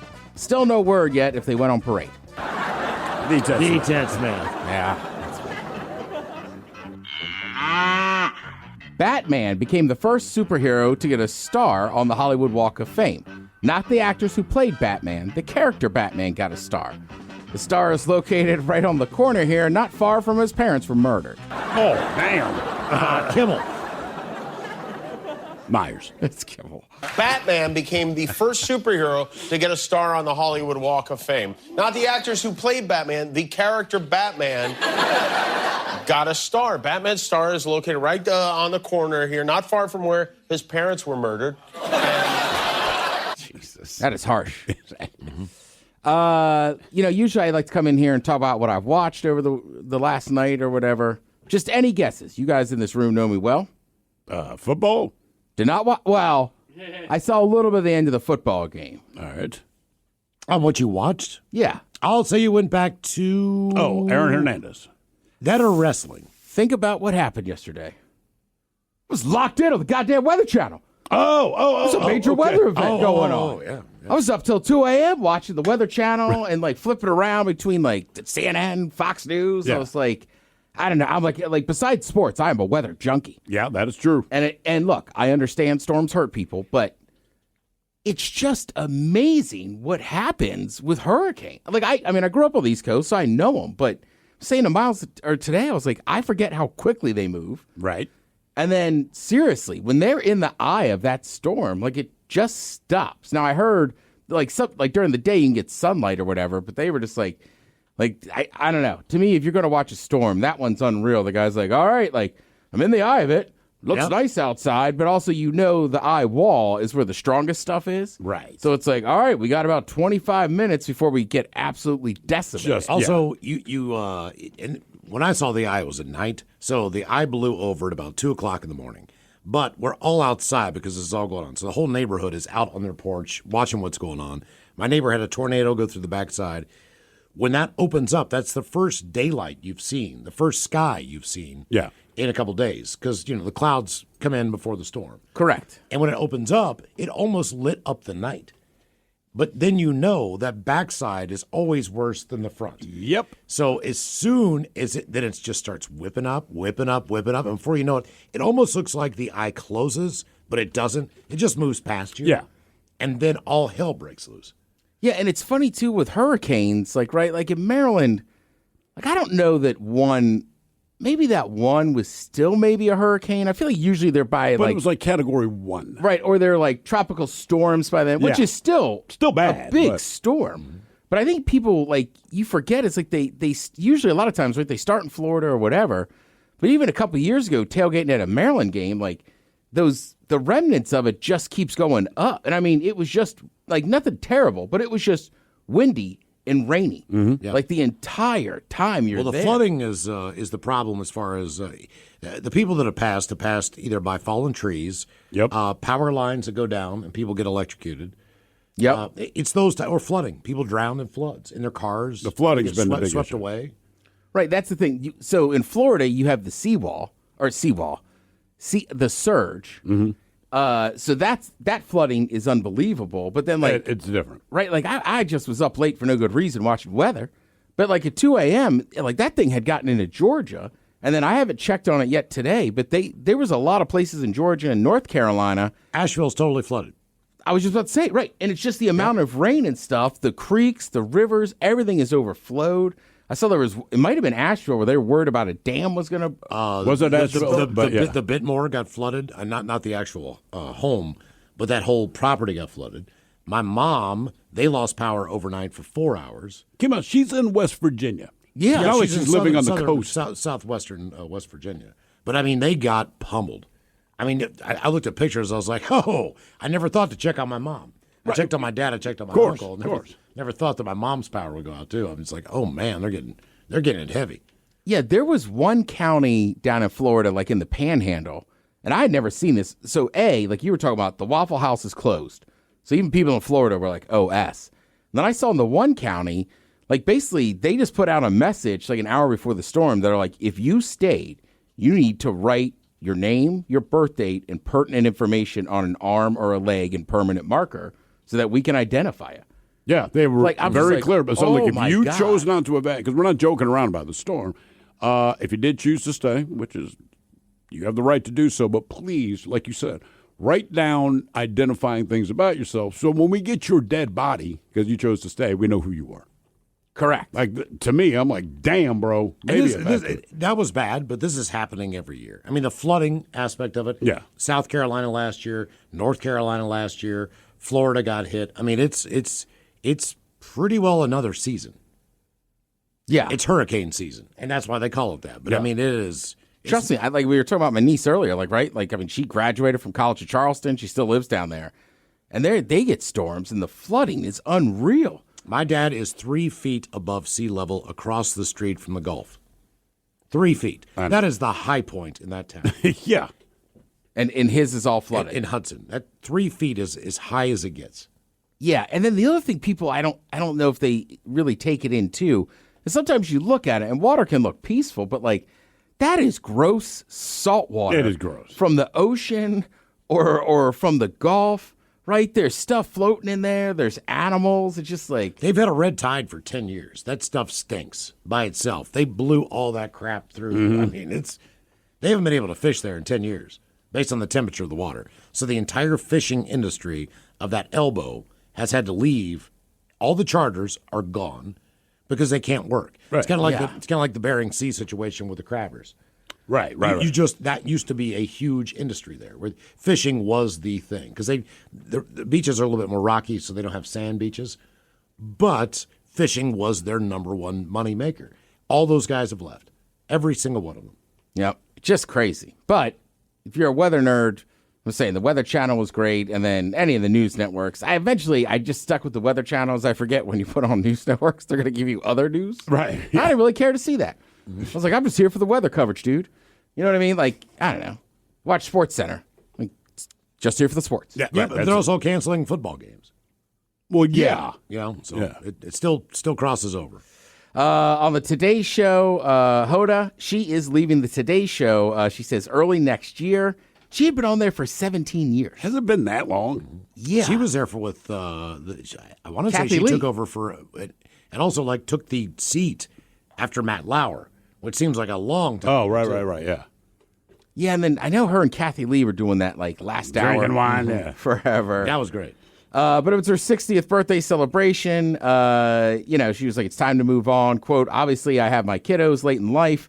I was thinking that they deserve a bigger piece of the time pie that I have. I feel like we only have a finite amount of time. Also, like, look, I would imagine having kids that later in life would be a little awkward and a burden. But to her credit, she could spend a lot of time with them because she's 60. She could retire. And also, she's probably, when you have kids and I got to get up this early, it's the Today shows. I mean, they start at what, 7?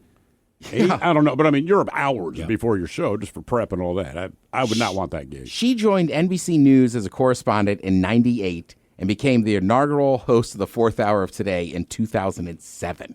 Okay. Time to sleep in. You've earned it. You think she would? That would be one of my first priorities. I'm like, hey, I would still get up at the same time, but I would know in the back of my head when I laid my head on the can pillow. go back to sleep. Right, that's what I'm saying. I don't know for somebody like her, you're right, sleep in, but I don't know if she could. But I think her version of sleep in would be you're still up by 6:30 a.m. Yeah, correct. If you get up at 3 a.m., it's like, oh, man, I slept in. Which is a version of a 60-year-old person anyway. That's a very good point. Doesn't matter. The older you get, I'm up. Let's see. Obviously this is the time of year. It's great, man. You get full slates of college games, NFL games. I know the Washington Huskies are playing right now. There's another game over on ESPN. Classic. They're not in the same conference anymore, but Miami and Virginia Tech.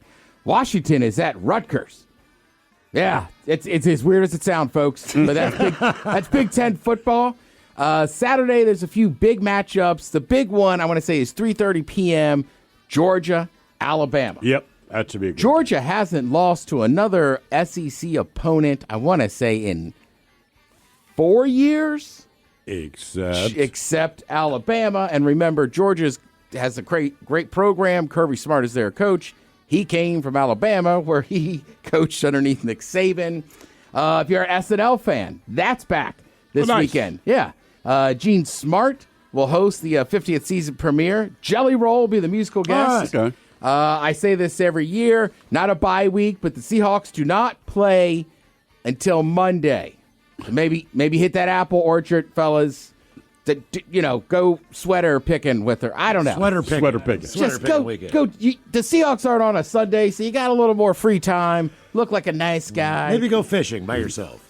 Right. Get some peace. Then Miles Thrill, you'll be excited.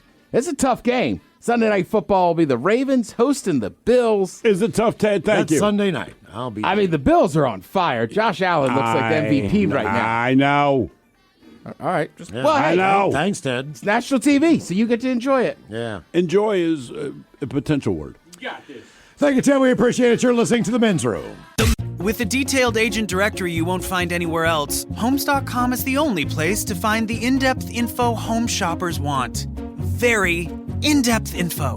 Looking for a listing agent's contact info? We've got it. The agent with the most sales in your price range?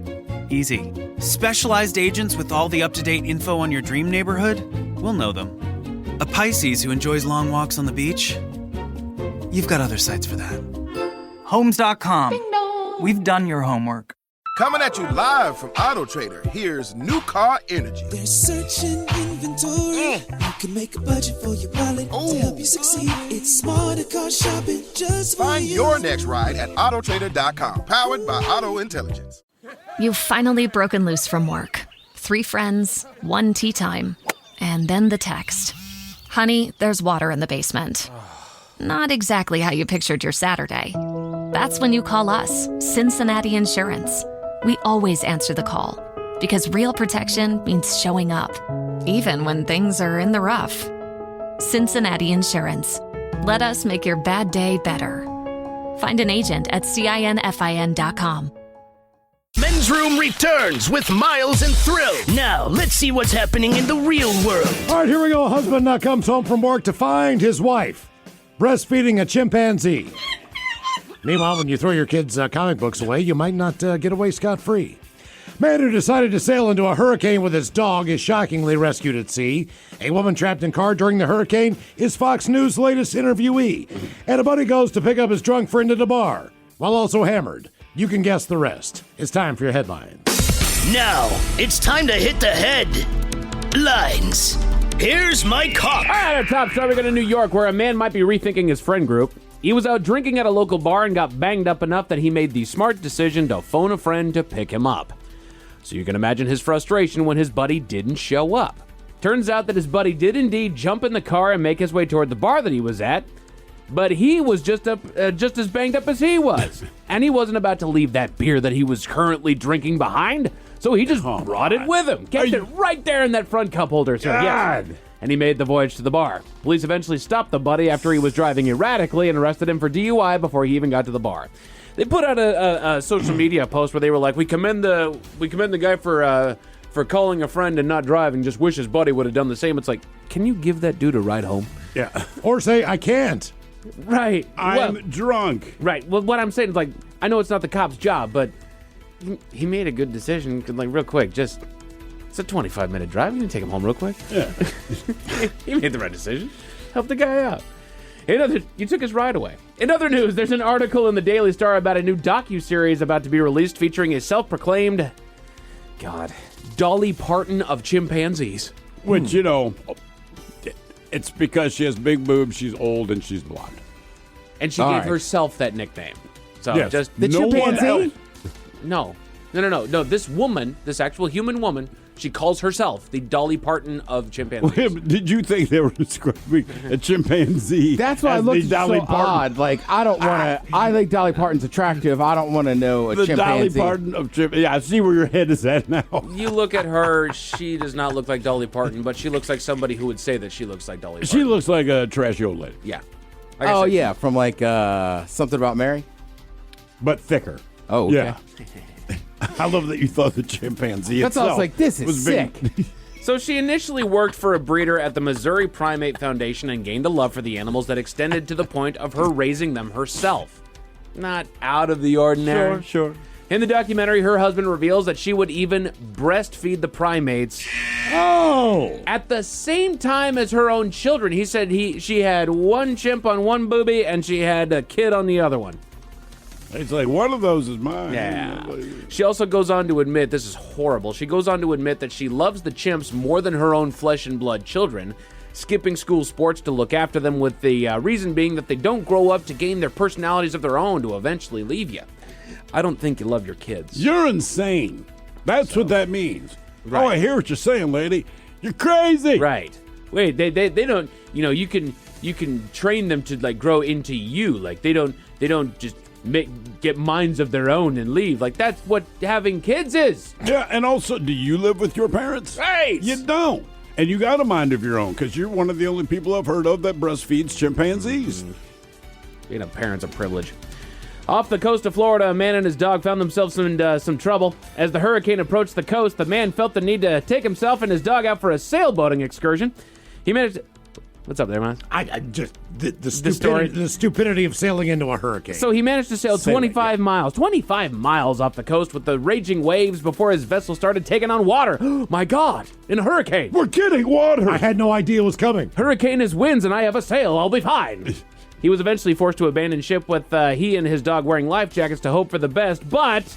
Thankfully, there's good news. Thank you, Alan. The Coast Guard was alerted and got to the scene to pull his dumb ass out of the water, but the actual good news is his dog was saved as well from his own stupidity. So, don't take the dog, right? If you want to do that, be dumb for yourself, fine. Don't take the dog. If I'm the Coast Guard, I'm like, it's one of your two ideas. I'm going to say it was yours, sir. We're grabbing the dog. Yeah, that's right. You know what? You go ahead, stick out here. We're going to say the dog and bring it out And there. you know that dog is like going through its mind like, how do I say you're a dumb mother effer? Right. How He do was I- still holding his beer above the waist. The Busch Light tall boy. Both were taken to the nearest airport and are recovering well. Some more good news down in Atlanta. A weatherman turned into a superhero. Speaking of the hurricane, Fox Weather's Bob Van Dillen was on the scene reporting the flooding that was caused by the hurricane devastating the area when he and viewers could hear screams coming from a nearby car. The car... Yeah, pretty much. The car was highlighted during the report as she had charged head-on into the water, stalling out the vehicle, which started taking on water. But as the report went on, the screams continued and became more panicked and frantic. Not willing to wait any longer for responders to arrive, the weatherman cut the report short and charged in the water himself, freeing the woman from her car and carrying her to safety. Yeah, he said she was like talking gibberish. She was so freaked out. Yeah, she was. I bet. She was pretty sure she was going to die. Men's Room Sports. College football is on the night. The Huskies are taking on Rutgers as we speak with that game currently underway on Fox. You've also got preseason Kraken hockey on Kong tonight, starting at 7. The Mariners are also on tonight for their last series of the regular season. First game is tonight at 7, tomorrow at 6:40, and then a noon game to wrap the series up on a matinee. All those games over en route. Go support the Mariners in their last few. Say goodbye to the Oakland A's. That's right. Yeah. More college football on tomorrow on ABC, NBC, CBS, Fox, and ESPN. The Cougs take on Boise State tomorrow night at 7 on FS1. You've also got another preseason cracking hockey game on Kong tomorrow at 6 p.m. And your Seattle Sounders host Houston Saturday night at 7:30 on Apple TV. Ted, there's also something else going on tomorrow afternoon. Yeah, I keep trying to mention this. Tomorrow morning down at Seattle Center, right there at the International Fountain, the walk to end Alzheimer's. You could register at 9, walks at 10. My friend works for him. I mean, it's a terrible disease. You ever know anybody that's been your parent or grandparent's been affected for it? And you can go to the website and donate too. What was that website? One more time, if you would, please. Mike, I don't have the website. Just Google Alzheimer's Foundation. Alzheimer's Foundation Google walk it. tomorrow. Yeah, tomorrow morning. Pacific Northwest. Then on Sunday, we've got NFL football on CBS and Fox leading into Sunday Night Football as the Bills go into Baltimore to take on the Ravens. Let's go! That game on NBC at 5:20. And as Ted said, remember the Seahawks play on Monday. You've got an open Sunday. Enjoy Red Zone. Enjoy Sunday Night Football. Enjoy the traffic. Yeah, no kidding. Do something. As far as your weather, it's going to be cloudy all weekend long, but they said that about today, and it's beautiful out there right now. However, you got some interspersed sun breaks and trickles of rain here and there, as well as the temperature hanging right around the low 60s. Good news is Monday should be mostly sunny with a high of 65. It's going to be nice. Beauty. And that is it for your headlines with that. Mike Hawkins out. Enjoy the weekend. Be safe out there. The lovely Jolene is up next. Yes, indeed. It's all true. But in the meantime, well, we be all about this bitch. So until next time, please enjoy your weekend and do what you do best. Stay beautiful. The Men's Room has been taped before a live studio audience. Wardrobe and makeup provided by Mantastic Limited. This has been a presentation of the Men's Room Radio Network. Oh, man! A Double Flush production.